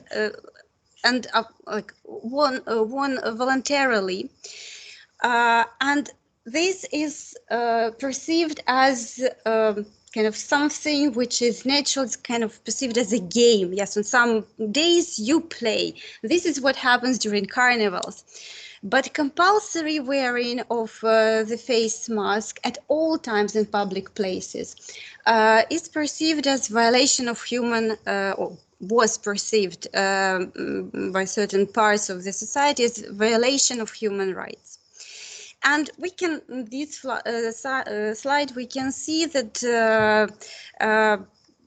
for instance, the first picture is Trafalgar Square in London, and the second is a protest in Madrid. So in Western Europe as well as in the United States, and we can see that in this slide the protests in the United States in 1918 are also mentioned. So covering the face in Europe and the law that prescribes covering the face was actually met with great resistance, because again people said that this strips them of their humanity, and if any obligation to cover the face was met with much resistance. But in other parts of the world, for instance, if we talk about Asia, Far East Asia, it was not perceived like that. And if we discuss a mask, you have here in this slide, you have a variety of masks, and we can say that they are all signs of something. Yeah, they may be a sign that tells something about your profession. A medical mask, of course, we also should take into account the whole outfit. Yes, in this picture, you identify a doctor. You have a certain, but probably this is a face shield of a construction worker. But other masks tell something about the wearer's identity. And not only identity, but for instance, here we have masks with Ukrainian colors. We have masks, and I don't think that you can read this, but this is actually a mask worn by anti-maskers. So actually, by wearing a mask, they complied with the obligation to wear them. But choosing the pattern was a protest, because here the words say a nation of sheep will beget a government of wolves.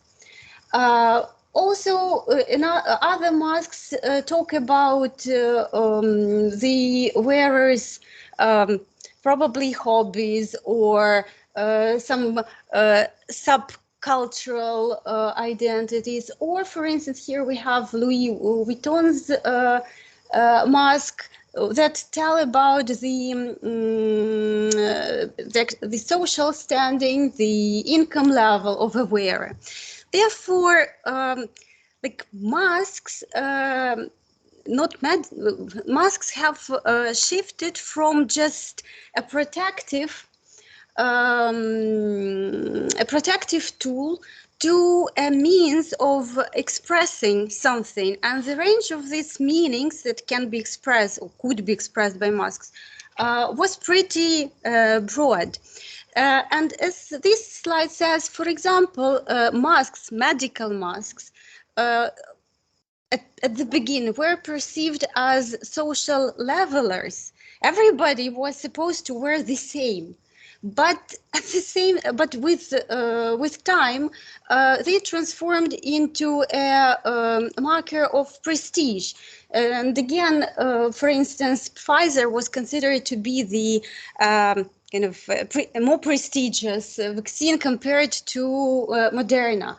And this mask says, "I've been Pfizered," right? So this is a statement about your kind of ability and ability to get Pfizer, the accessibility of this vaccine to you in particular. And at the same time, we can say that some masks expose the wearer's like individuality. Others are used in order to hide themselves, and here we have the quotes from various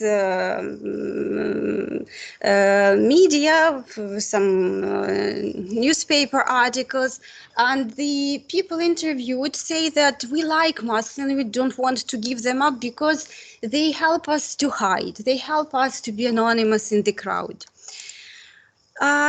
And we can also say that the paradoxical feature of masking is that on the one hand, when you wear them, you can be a conformist. But on the other hand, we can see that by choosing the pattern, you can be a dissident. And now what we've witnessed, for instance, in 2023, and not only in Hong Kong as well, and it was before 2023. So protesters, in order to avoid being recognized, they started wearing masks. Yeah, instead of I don't know, balaclavas or something like that, you can just put a mask on your face. Not everybody does this during the, for instance, anti-governmental protests, but still, it was in Georgia this year, it seems to me. In Georgia, we could observe this this kind of habit of protesters. If we talk about public places, another paradoxical thing that we observed in 2020, masks used to be prohibited in airports, in banks, etc. But for a very short, comparatively short glimpse of time, we lived under the order to wear masks at all times. So mask became a kind of identity. If you didn't have a mask, you were not admitted, you were not allowed to enter any bank, any shop, and even you were not allowed to go out in the street. But it worked not for everybody. Again, a lot depends who wears them. For instance, there were numerous articles that claimed that, yes, for a white guy, wearing a mask is a must. But as this slide says, for colored people, at times it was dangerous.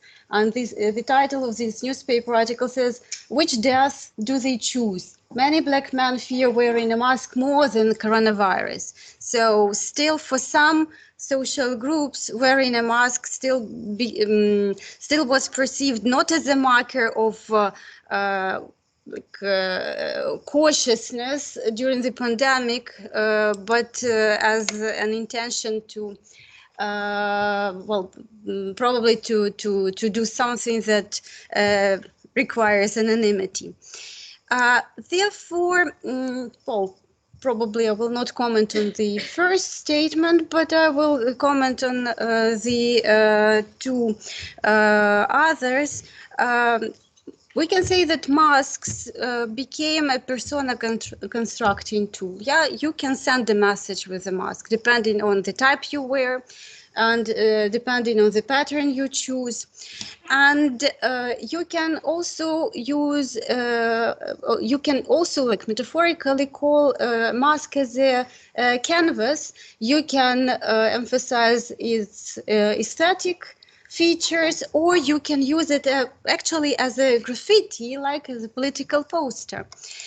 And we can also relate mask to the terms used by Barthes in his language of fashion. So mask entered 2020 as a dress. It was just a functional piece, and it was a requirement, just like people wear, for instance, trousers or blouses or whatever.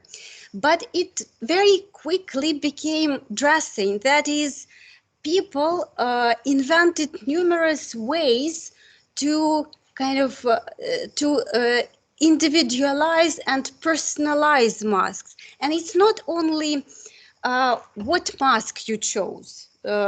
Louis Vuitton, some designer mask or self-made mask, but also, like this slide shows, the way you wore it.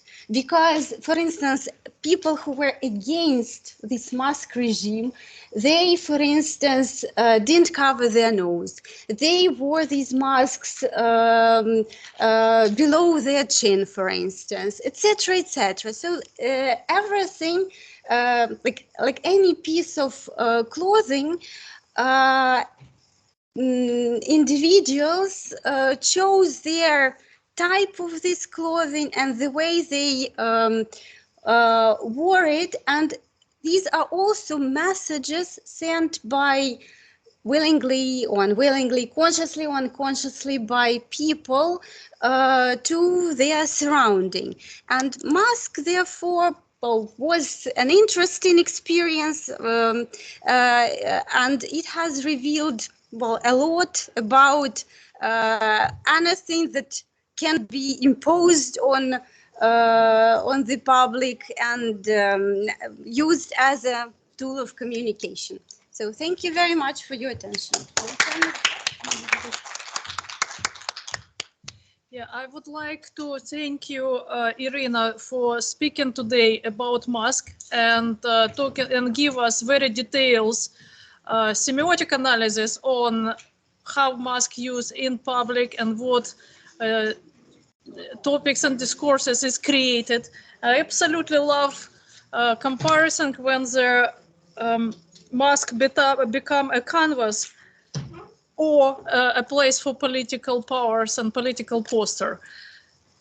Now, I would like to let you know that we need to move to other room where we commence our presentations. And people who is online, please bear with us. We probably need 10 minutes to start computer over there. And I think on this note, we will see you in 10 minutes, and we continue with other two speakers and continue record our presentation for everybody who wasn't able to join us online. So see you in 10 minutes. Yes, I'm sorry that you get interrupted towards the end there with the class. That would be interrupted. Yeah. You would surprise, but people waiting us here online. There we go. I'll just turn the lights down a little bit.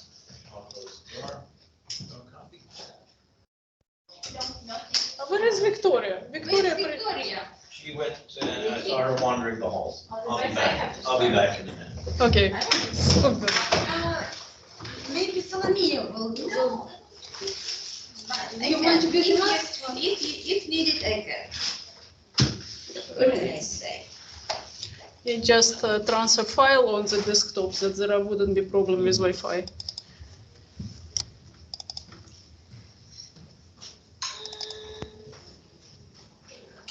Are the remaining presentations in person? Yes. Then, yeah. We have two. Two in person, right, cool. Nice. What is you teach? So I teach sociolinguistics. Oh, really? Yes. Okay. And introductory linguistics modules in first year, and a module called applied sociolinguistics in third year. And then one of the MA modules also in sociolinguistics. Sociolinguistics is a part of my course, Fundamentals of Applied Linguistics. Right, okay, cool, yeah. So applied sociolinguistics is a little bit different. We don't look at any of the applied linguistics, pedagogy, language learning, language teaching stuff. It's all about partnership building with internal and external organisations to investigate an issue related to language use, and then give them a set of recommendations about how to address that problem. So that's been working with museums, art galleries, local restaurants, charities, the international office in BCU, the library, and a few other places. It seems like we continue recording despite between the rooms. Try and make sure that they look at language. And also I hope that this recording would be ready to post on YouTube. So we could have a reference and we can go, anybody who is unable to listen through the presentation would be able to listen through them. Highlight the social role that linguistics can have and how it can affect human, Okay, so no social,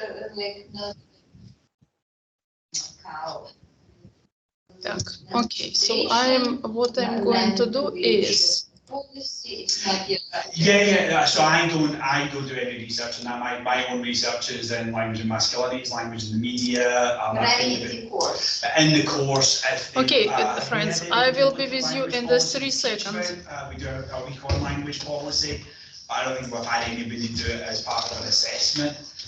We do language and healthcare. I try and get external speakers to come and talk to the students about how they use language in non-academic context, how they investigate language in non-academic context. So we have people come in. I've got a friend who's a pilot. He comes in and talks about aviation English. For example, I've had colleagues who've worked in linguistic anthropology in the US and had their PhD in that, who now work for the museum sector. And so they come in, they've given presentations as well. Interesting. Yeah. You understand social linguistics in such a broad sense. Yeah, I mean, my PhD was in quantitative sociophonetics at the University of Glasgow, so that was sort of Lebovian sort of analysis, drawing on sort of more acoustic approaches to language data, and then marrying that up with sort of linguistic ethnography approaches, by people like Penny Eckert and so on, and kind of trying to look at ideas around about identity and gender and masculinity and so on. So that was way back to now. I use mainly corpus methods to investigate language. So yeah, that's I did an edited volume with a colleague back in 2016 called Sociolinguistic Research, Application and Impact, and the idea behind that was to highlight all of the different ways that language can be investigated to create and improve human well-being. So that was about communicating from that. yeah, so that's definitely part of it. I think the big thing that we were driving at was how can we use language to make people's lives better and to try and make a sort of fundamental change in their context. So we had 4 sections that looked at sort of one section looked at language and institutions, one looked at media, and a few other things. So we had some really good contributors. We had Walt Wolfram from NC State, Mary Buckholz did a chapter for us.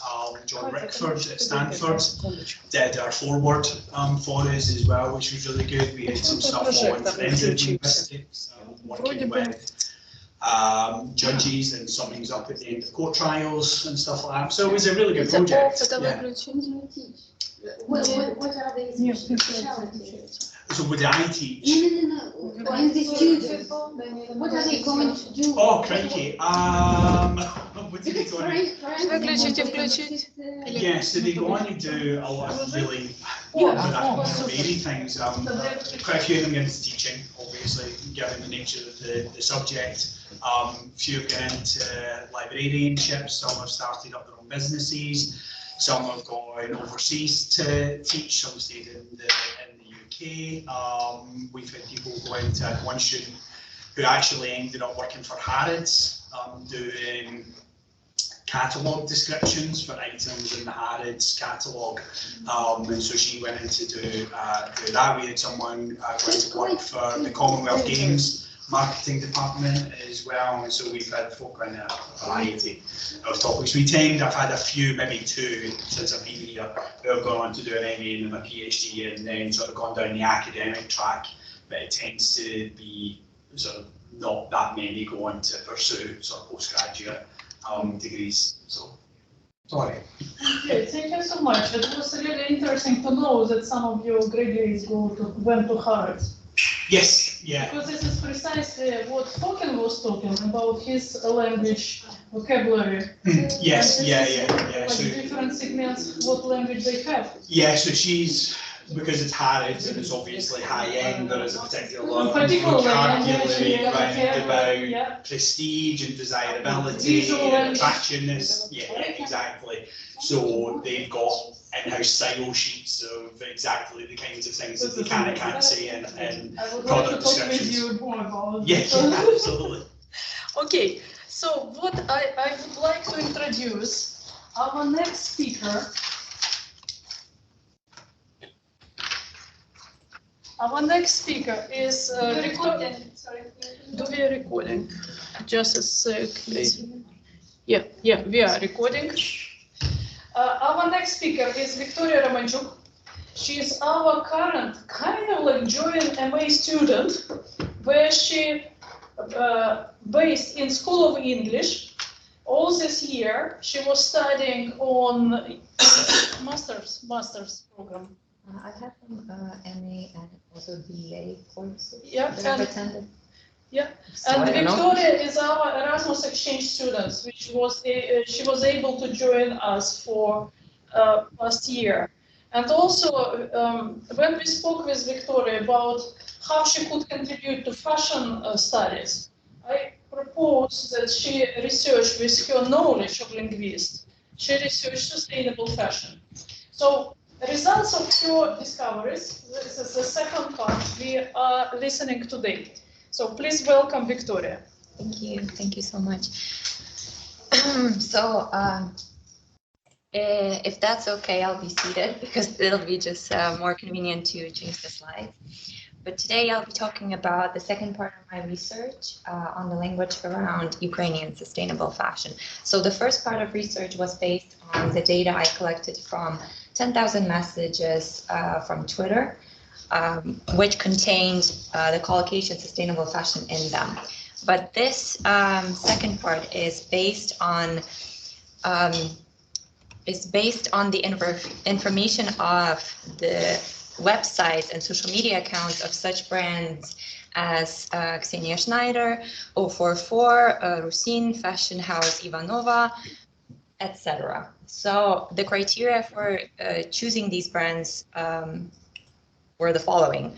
They were supposed to be considered sustainable, at least, or it was evident from their claims on their websites and on their official PR websites that they are sustainably oriented. And the second criterion was that they are considered to be successful in the fashion industry on the world scale, sort of. So they are world-known brands.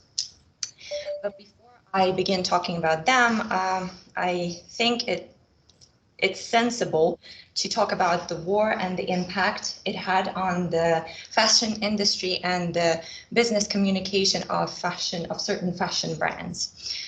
Well, when the war started, all production was halted, and that affected some of their business communications as well, and how they were operating, or the fact that they stopped operating at all, that perhaps some of them even went bankrupt or went out of business due to the unprecedented situation that was happening in Ukraine and is still happening. These are relevant pictures, up-to-date pictures.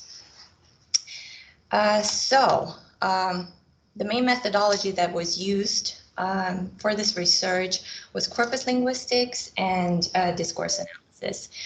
For the corpus analysis, I used our Survey-Says, which is a tool that was developed at BCU School of English.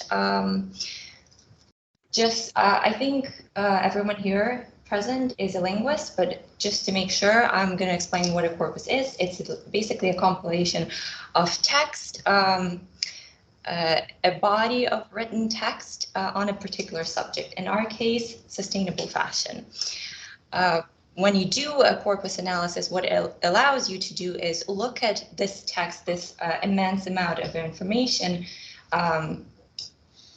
clearly and more easily, because it allows you to see certain patterns, certain linguistic or any other patterns, without poring over every single detail yourself, because the machine does it for you. The computer does it for you.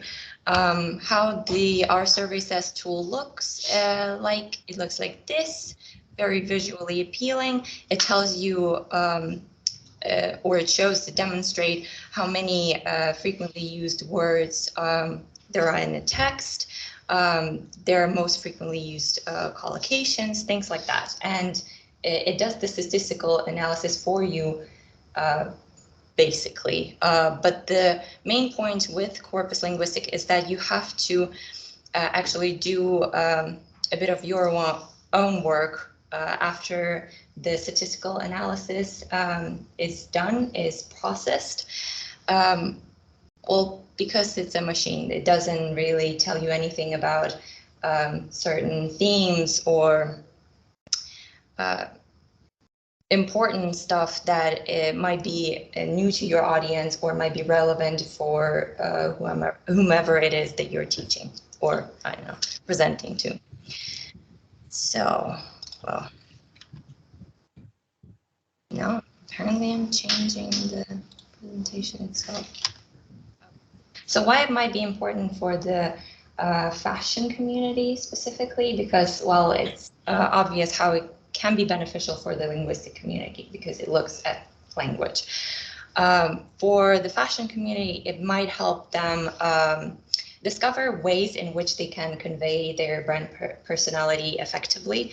It might help them see as customers how brands manipulate us with the help of both verbal and non-verbal means to generate more interest in their brand. And it provides a sort of helpful methodology to effectively communicate your sustainability goals if you are if you do intend to put out a brand that's sustainably oriented. So one of the main findings was that there was a certain concept present throughout the data, which is the idea of limitations in Ukrainian sustainable fashion. We have identified words or phrases like one of a kind, unique, custom made, things like that. And what it tells you, it does not only tell you that the brand is unique, that your design is one of a kind, but it's also related to the the Ukraine-Russia war, because, well, because the production went down and they couldn't really make enough money to keep their employees in their jobs. They had to come up with a reason to raise prices on their new pieces. And the concept of limited edition fashion or clothing made under unprecedented circumstances was a way for these brands to keep operating and to also raise prices. Next is the use of multimodal means on social media. So language is fascinating, but it means nothing without visuals in the fashion world, because apparently designers they interpret messages better when there's a picture attached to it. This is a post, an Instagram post that I analyzed of a brand called Ksenia Schneider. What she did is she wanted to bring awareness about the war and about how hard it is to produce clothes during these times and how hard it is for garment workers to keep sewing clothes under air raid sirens. So their team apparently cleverly used the oral multimodal form of communication and created air raid siren tags on the price tags of their clothing. If you go to your camera, you can even try it out for yourself. If you scan this QR code, it will go to their Instagram page, to this post of theirs. And if you turn on the sound, it will show that the person filming this will show you how it works. Basically, you have to scan the graph, and that will allow you to hear the siren. Oh, let's watch it again.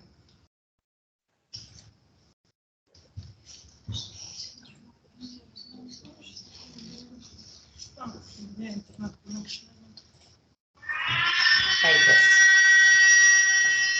So the point of creating such a tag was that so people can hear and experience what it's like to work during, sorry, that was another post of Joe Biden's apparently. But the point was that people could experience what it's like to work during a war, during wartime. All right, now let's talk about use of positive language. We've already talked about this during a previous presentation of mine, Some brands use words like minimize, reduce, less waste, less consumption to convey a message that they are not contributing to the problem of environmental pollution, but are actually minimizing it, right? They are working as an eliminator to this problem rather than a contributor. Similarly, here language is used manipulatively to promote products that are upcycled, that are made of used materials, like old ties. Here you can see a skirt made of old ties, promoted by the same brand. But instead of saying that they are upcycling old ties, they're saying vintage ties because, well, people are more likely to be into vintage clothing rather than something that was worn before, something that was previously worn by another person and has its stink on it. Now I'd like to talk about wokeness as a linguistic strategy in the fashion world. So it's no surprise to anyone that younger consumers are now deeply concerned with social and environmental issues and also other social issues. But what you might not have known is that it's also influencing their purchasing behaviors because they constantly prefer brands that share their own personal beliefs, that share their feeling of wokeness and feeling of belonging to a society, and also a desire to change this society for the better. It's my theory that they're also using the uses and gratification study by using wokeness as a theme. Because as you remember, media sometimes puts out information that fulfills our needs, that aims to fulfill our needs to sort of either give us a sense of belonging or give us new information or provide us with some kind of new information of new events, relevant events in our society. And that in a way makes it more fulfilling for us to consume their content. With this, I believe they are also partly using this theory to their advantage. So let's now talk about some of these social issues that they constantly put out there and leverage in order to promote their products, their designs. The first evident issue that I've noticed is probably advocating for natural resources and preservation of natural resources. This collection, for instance, uses names of biggest Ukrainian rivers and lakes. It might not say anything about it at first, but if you kind of look deeper into it and try to interpret why they chose these types of names for their pieces, you might see that it could be interpreted as a message to keep the waters of Ukraine intact, to preserve natural resources, to preserve them in their natural beauty and original state. Next issue that's kind of also related to the first one is the use of linguistic sign to convey the message of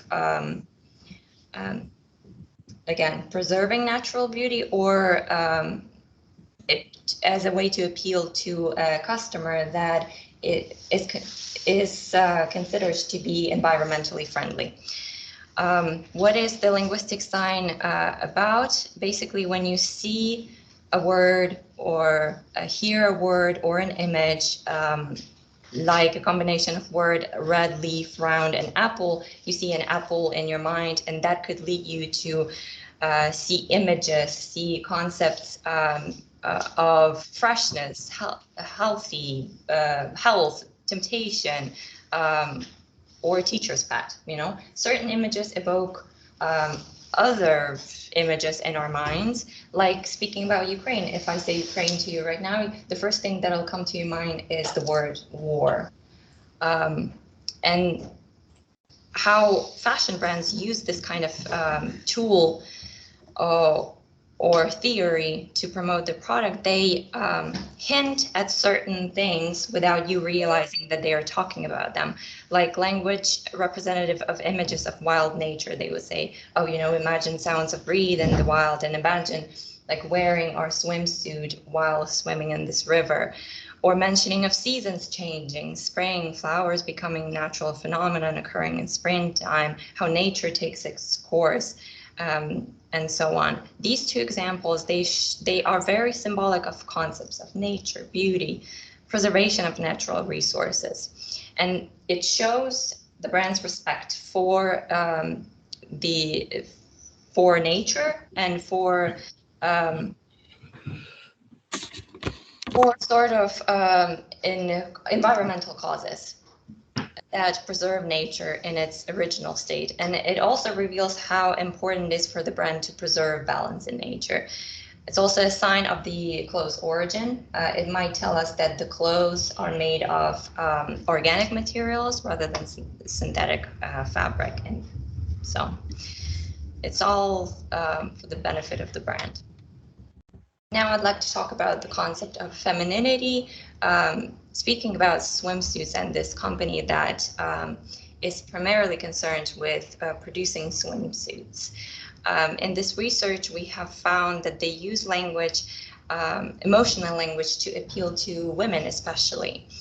Language like to inspire, to help, to add courage, to try something new, to feel, instead of more like logical words like calculate, or I don't know, any other examples that come to your mind. There's research that I cite in my paper that claims that certain language, it appeals more to men than to women. And there's certain language that is perceived much better by women, language, emotional language like this, and language like this, sensual, tactile, voluptuous, luscious.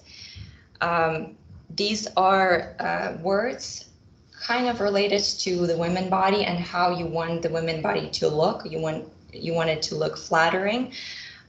So this could be a way of this brand to tell everything about, to tie everything that's feminine about a woman's body to this brand, to their clothing. It obviously evokes feelings of and concepts of femininity, beauty, gentleness, seductiveness in a way. And the description of clothes with such words subconsciously makes us believe that if I wear the suit, I will look sexy, or my body will look flattering. The next issue is promoting road safety. This was taken from a website of a brand called Rozhin. If I'm not even sure whether I'm pronouncing it correctly, probably should double check. But for their brand, they had a concept of that is based on words like safety, insurance, safe fashion, under protection. So phrases like these. And what they did with this, they used the polysemous use of the phrase safe fashion. It does not only mean use of organic materials or use of upcycled materials, but also road safety. They make reflective clothes that are safe to wear when you walk down the road, that is safe for children to wear. By the way, as part of this project, they also made reflective backpacks for kids in a region where the designer was born, or some of the designers were born, and they attached the motto "Think globally, act locally" to this campaign, which I thought was very clever because it's a perfect example of antithesis in English, which is like a juxtaposition of two ideas, locally, globally, but also because, the environment, right? The issues about the environment, they kind of start with ourselves, and we always say that, oh, you should first like recycle garbage yourself rather than do these big campaigns. Everything starts from your own effort to save the environment, and I think it was cleverly implemented in this project as well. So this was like first part of their project, promoting road safety. The second part that was also under the same umbrella of safety protection was safe sex and sex education, LGBT rights. The second part was about using fashion to solve not only these other problems, but also this one. There are three components, actually. You use reflective elements for road safety. You create these clothes from organic materials and fabric. That is the development of sustainable fashion. You contribute to the development of sustainable fashion. And you also promote sex education in institutions like universities and schools.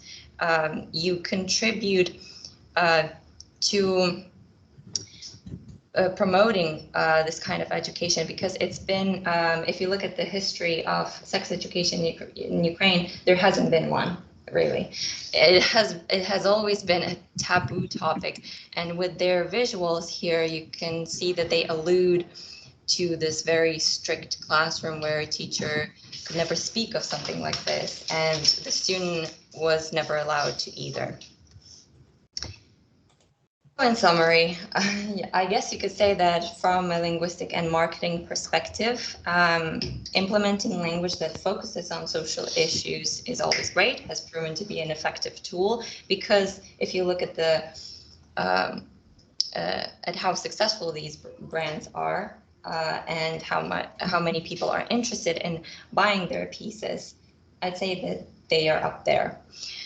And it's always good to have in mind the idea of wokeness and the idea of whom you're addressing your messages to and whom you're creating your clothes for. And usually it's the young consumer that you want to be looking for.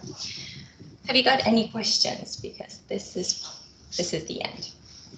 Well, thank you so much.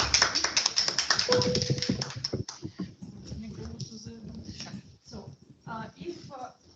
please ask any questions if you have, and I would like to ask our colleagues who we have online. Just a second.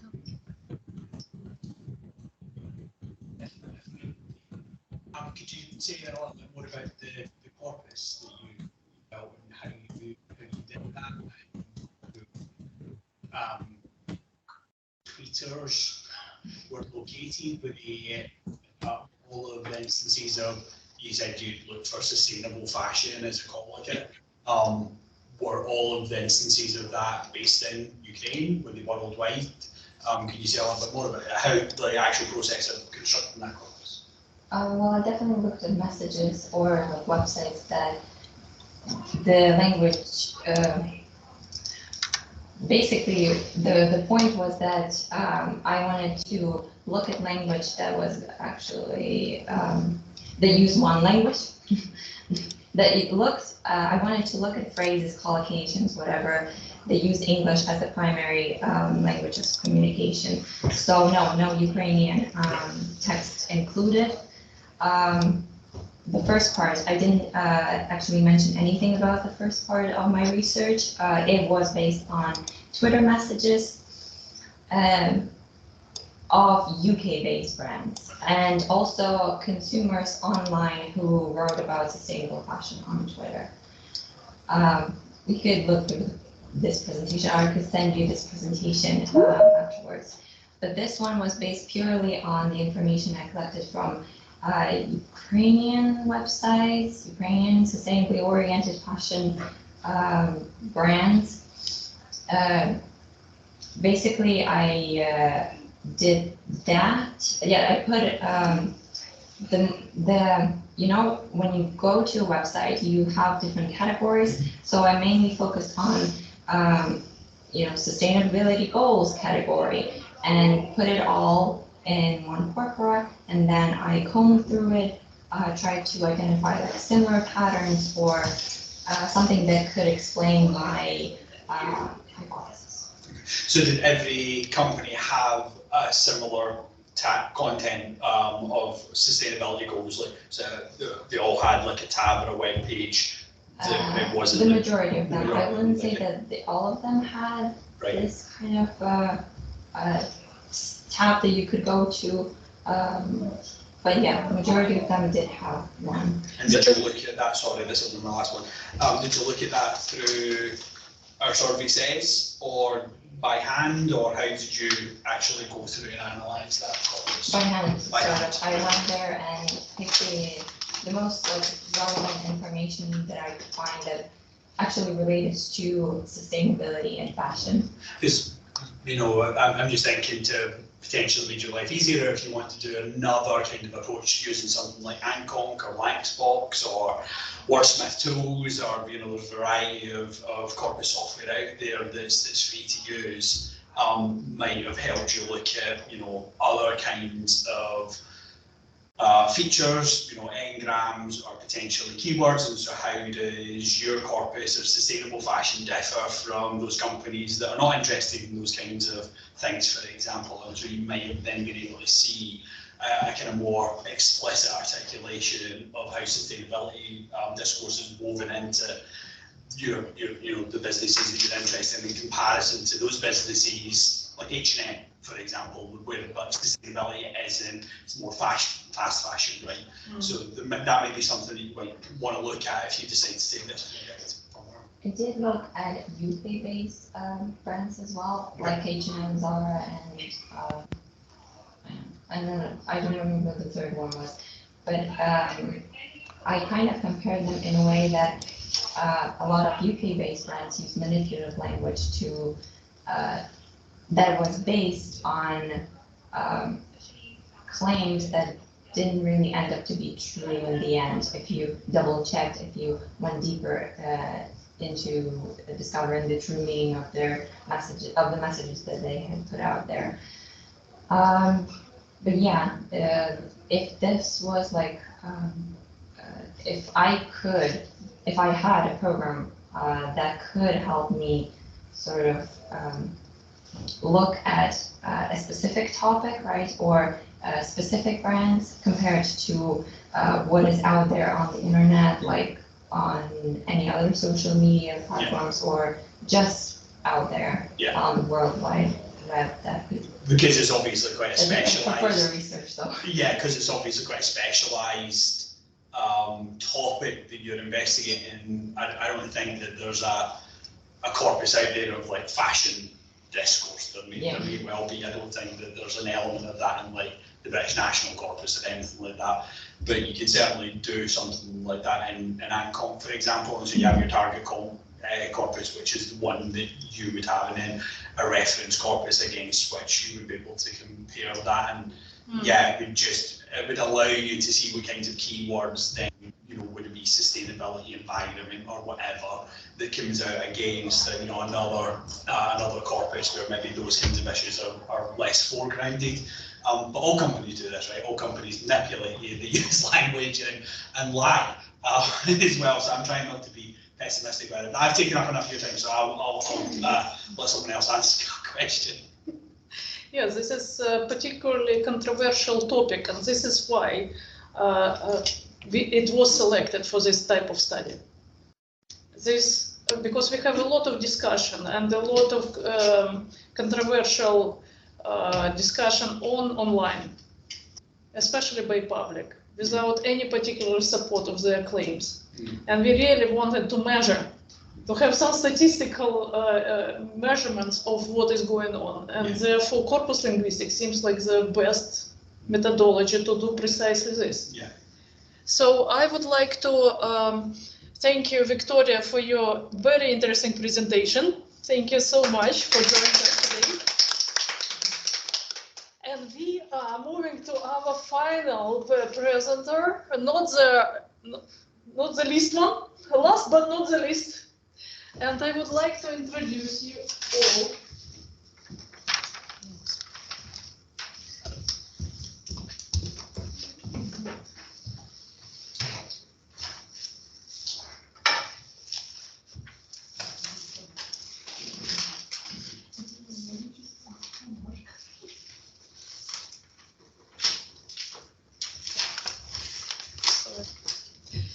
I would like to introduce you Professor Solomia Buk.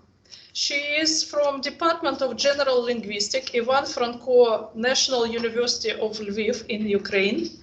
Her research area is corpus, statistical and computer linguistics, linguistic semantics and pragmatics, lexicography, philosophy of science, philosophy of happiness. So please welcome Solomia with her presentation.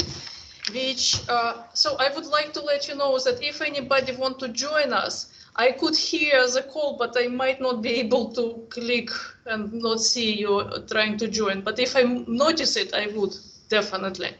So I'm sharing my screen, I think. Yeah. I have here, so Solomia, please. And I think you can do this here. Window because your recording will be on a small window. People will not see this because you're recording on the small. Can you check?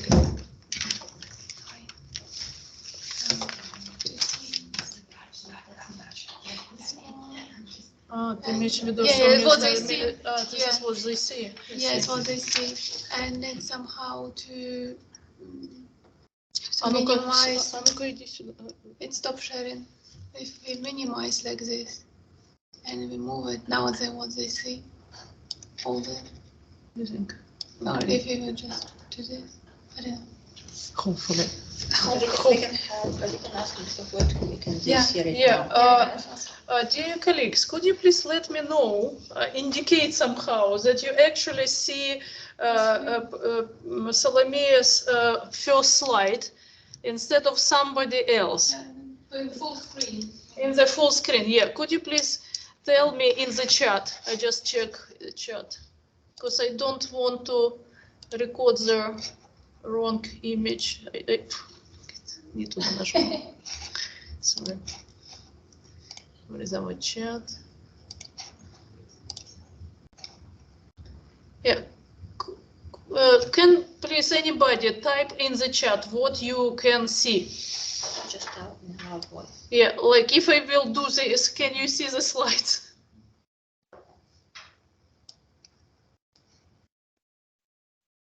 Okay. There. Okay, so I just will put. Все видно, да? Okay, super. Okay, so please, Solomia, you may start. Thank you. First of all, it's a great pleasure and high honor to me to be invited to this seminar, and thank you personally for finding me and inviting me. And my great pleasure to present my modest research, closing nomination tendencies in Ukrainian text corpus studies. I'll try to follow and to respect the time. Can you pass me my mobile phone, please?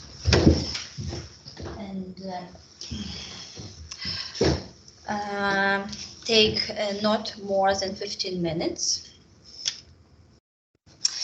And following passing the following content.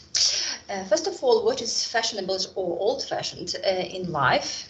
Then language and fashion intersections. And after that, I'll try to find the different nominations on the base of a general originally annotated corpus of Ukrainian GRAC as a power pool to explore clothing nominations. And here are the nominations I will talk about. Вишиванка, вишита сорочка, embroidered shirt, штани, брюки, pants, trousers, plush trench, coat trench, sweater pullover, sweater pullover, плаття, сукня, сукенка, dress, піджак, жакет, маринарка, jacket, жилетка, жилет, безрукавка, камізелька, waistcoat, and the conclusions from this research. Moda, fashion, is not limited by visual art, clothing, interior or exterior, architectural design, hairstyle, makeup, but also in many other spheres of human life, like philosophy and cultural studies, history and sociology, anthropology and psychology, discourse analysis, movie industry, etiquette and body posture, music, sport, lifestyle and eating habits, business, and so on. For example, lifestyle of the Western world dictates us what is trendy. In the 21st century, it's trendy to have a healthy work-life balance. It focuses on good physical shape, natural food, organic, not GMO, to the opposite of the 20th century. It's not trendy anymore, working overtime and on weekends, to be exhausted, being overweight, or consuming processed fatty fast foods, alcohol or tobacco consumption, which used to be trendy, kind of trendy in 20th century. Or in business, or we have the public pressure for companies in the 21st century to be socially responsible, ecological, cooperative, using blue ocean approach, opposite to profit-oriented, indifferent towards workers, exploiting people, polluting the environment, which was not so bad seen in the 20th century. So fashion is not only the question of how people or anything else look like. What are the intersections of language and fashion? They are not only to tell which words are more often used than others, but also tendencies to choose certain strategies and tactics in communication. For example, it's trendy right now to be polite, politically correct, humbled when or where? In the Western world, in the 21st century, opposite to familiarly unceremonious, almost vulgar, aggressive, self-confident, well-speaking when or where. We can see it in some movies of 20th century or 19th century, even in the West world or in so-called East world.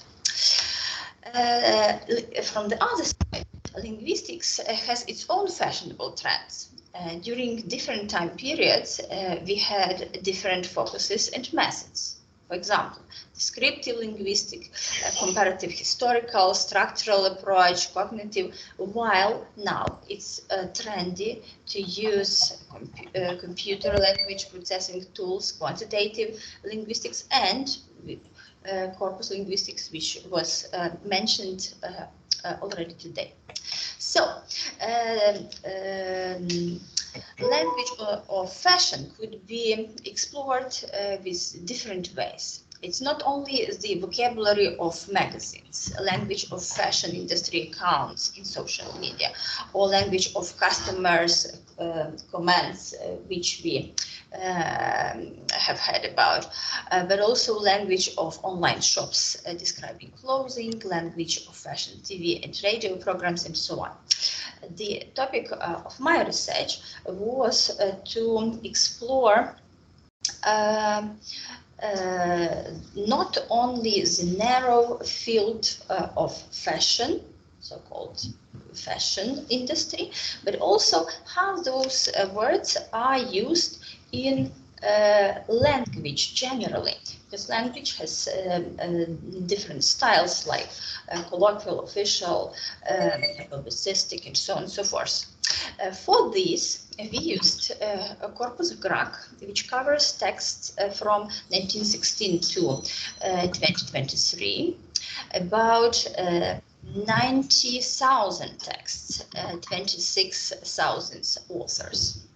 This corpus gives us a powerful tool to find how certain words are used in real texts of real authors. Here we have the search in GRAC, and if we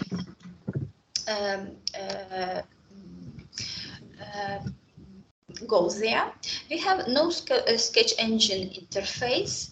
Go to concordance, and here we can in the CQL language, we can find the lemmas. Lemmas is the initial form of the words. For example, for nouns, it's the nominative case singular. For verbs, it's infinitive, and so forth. So for вышита сорочка, as far as it's word combination, we would use the square brackets and initial forms вышитый and сорочка. For вышиванка, for example, it's easier because it's enough just to press lemma and write down вышиванка, and the program gives us concordance of вышиванка. We can see the result, which is 19,389 were tokens in with the contexts. We have done the following these procedures with all the words which we were interested in, and found an interesting statistics. For example, вышиванка. In this table, we have several columns, and frequency is the real frequency, and frequency per million, which is automatically calculated frequency of this word per million words. So let's look on the last column, because these we have smaller numbers, so it's easier to process them. So surprisingly enough, for me at least, вышиванка is used 10 times more frequently than вышита сорочка. Штаны 15 times more frequently than брюки. Плащ almost 10 times. Sweater also much more frequently, which is not true about платье и сукня. Suknya is more frequently, like 20% more frequent than платье.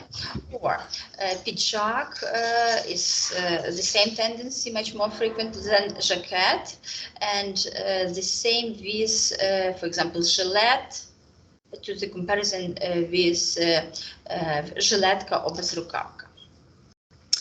So the answer is some words some clothing have different nominations, and we can see that some nominations are much more frequently used than the others for them. But is this frequency stable, or is it changing in time? To answer to this question, we have another powerful tool at the same corpus, which is plot or SQL corpus query language. And here, for example, we have for orange is vyshyvanka. We can see when it was more frequently used and when it was almost never used in the texts. We can see, for example, for vyshyvanka, it's 1910 and 1920 third, and 2000, 2010 and 2020. Even more results we can receive comparing two words. In this case, it's vyshyvanka and vyshita sorochka. Here we can see so vyshita sorochka is blue, vyshyvanka is orange. So while in the middle of 50s, vyshita sorochka was the most frequently used. Closer to 2020s, vyshyvanka is much more frequently used. The same procedure we have done for all the other pairs or nominations. Blue is pullover, which was famous in 60s, 70s, but not so famous in our times as sweater. Штаны. Blue is штаны, orange is брюки. Брюки are coming popular like recently. Probably the frequency will grow. Plášť and trench. Orange is plášť, trench is blue. Very interesting picture. Trench became popular only like late 2000, and now we can see probably it will grow. Платье, sukня is different. We have a sukienka with green, which was popular in 1945, and suknya orange, stable, I would say, and платье was popular in 50s and now is not kind of anymore. Pidžak, jacket, and marinarka. Marinarka is orange, was popular in 1980s and 1890s. 1910s and 40s. Other than that, jacket is showing increasing frequency in our days. Other than that, pidžak is dominant. Жилетка, жилет, безрукавка, камизелька. Жилет is red, it's dominant. Жилетка green, from time to time. Безрукавка orange, even less, and камизелька blue from time to time. So, what are the conclusions we can make from this research? First of all, of course, on the example of vyshyvanka and vyshita sorochka, universal language law for simplification. We know, and it's the universal law, that language was always use shorter, simpler, authentic word rather than complicated and so on. Second is generally Ukrainian still prefers traditional authentic words, and we have it on the examples of штаны брюки, plush trench, sweater pullover, pidžak, jacket, marinarka. Even suknia has 20% more frequency than плаття, dress.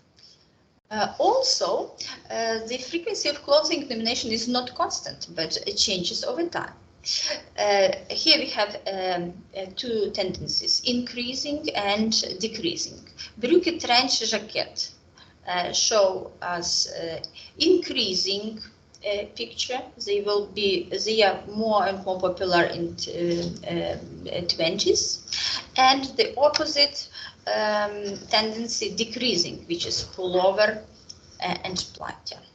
So these results could be both interesting as for theoretical, but also for practical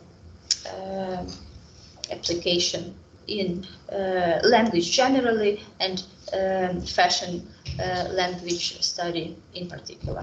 Thank you for your attention. I would like to thank Armed Forces of Ukraine. Thanks to them, we are still alive. Ukraine still exists. And right now I work on the military base, as a military translator for the Armed Forces of Ukraine. And these people are risking their life to make us possible to live. I think I would like to thank a lot Birmingham City University and you personally for the invitation, and of course the ERASMUS program for giving me the opportunity to come here. Thank you very much. Thank you so much. I want to just give a comment that I think this particular methodology which you show us, it's probably one of the best to study history of costume and trends. And this is where this would be applicable. And I think my colleagues from Ukraine, especially Department of Design, who is quite a lot of them join us in Ukraine today, they would agree with me that this is amazing tool. This is amazing tool that we can use and visualize for students how the language changed and why it's changed. Yeah, so the graphs are really interesting because there's quite a lot of moments where there's like no entries, right? Is that because there's just no data for that particular period? Yes, yeah, I right. can see the professionals. Yeah. So there's just no entry for that. The amount of text of this particular years is so small that we just didn't have this. It doesn't mean the word didn't exist. Yeah, so this it's not being corpus used. doesn't show it so far. Yeah. But the corpus is constantly growing. Yeah. And we are cooperating in this corpus, and our students are putting more and more texts there. Okay, cool. So we are working. Because I also wonder how far delving into like almost like a month by month thing, because fashion's period, right? Like it has periodicity. There's certain things that you talk about at certain times of the year, right? You talk about like dresses during the summer, but jackets during the winter. And so I wonder if you could narrow these texts down to even further and when they were actually written, because presumably you've got dates on them as well, rather than just a year. It would be difficult to answer to this particular question, because remember, this is the purpose of all, it's kind of national purpose. And the data we have is the year when this text was written. Mm-hmm. Right. Okay. So it's rather not than the month. And it was my topic. It's not the corpus of journal or magazines. Right. Like when you have September, October, November of what? Of Bazaar, example. But the last thing, just thinking about Andrew and Matt's work, they've looked at the term credit crunch over time, and rather than use this kind of line graph that they've got, that you were using, the colour code, where higher frequencies are in a darker colour, lower frequencies are in a lighter colour, and what you can see is this really nice pattern of as it's used more from 2008 onwards, it gets more red, and it's just a different way of visualising that trajectory over time. And so I can send you Andrew and Matt's chapter where they show exactly that, which may be useful. Great. Thank you so much, our friends. We haven't got it yet.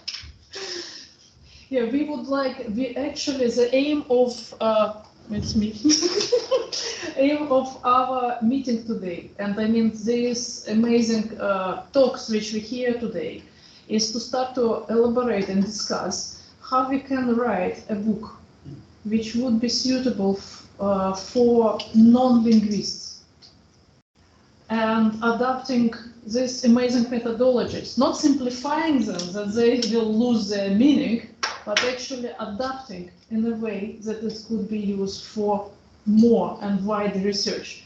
What today we actually see and how it is truly collaborative presentations were today. We see my presentation when I am a designer and I am not linguist, and we see a linguist who is talking about fashion. And this is absolutely a spirit, what should be Erasmus exchange about, bringing people together and allow us to develop our knowledge, furthering our fields,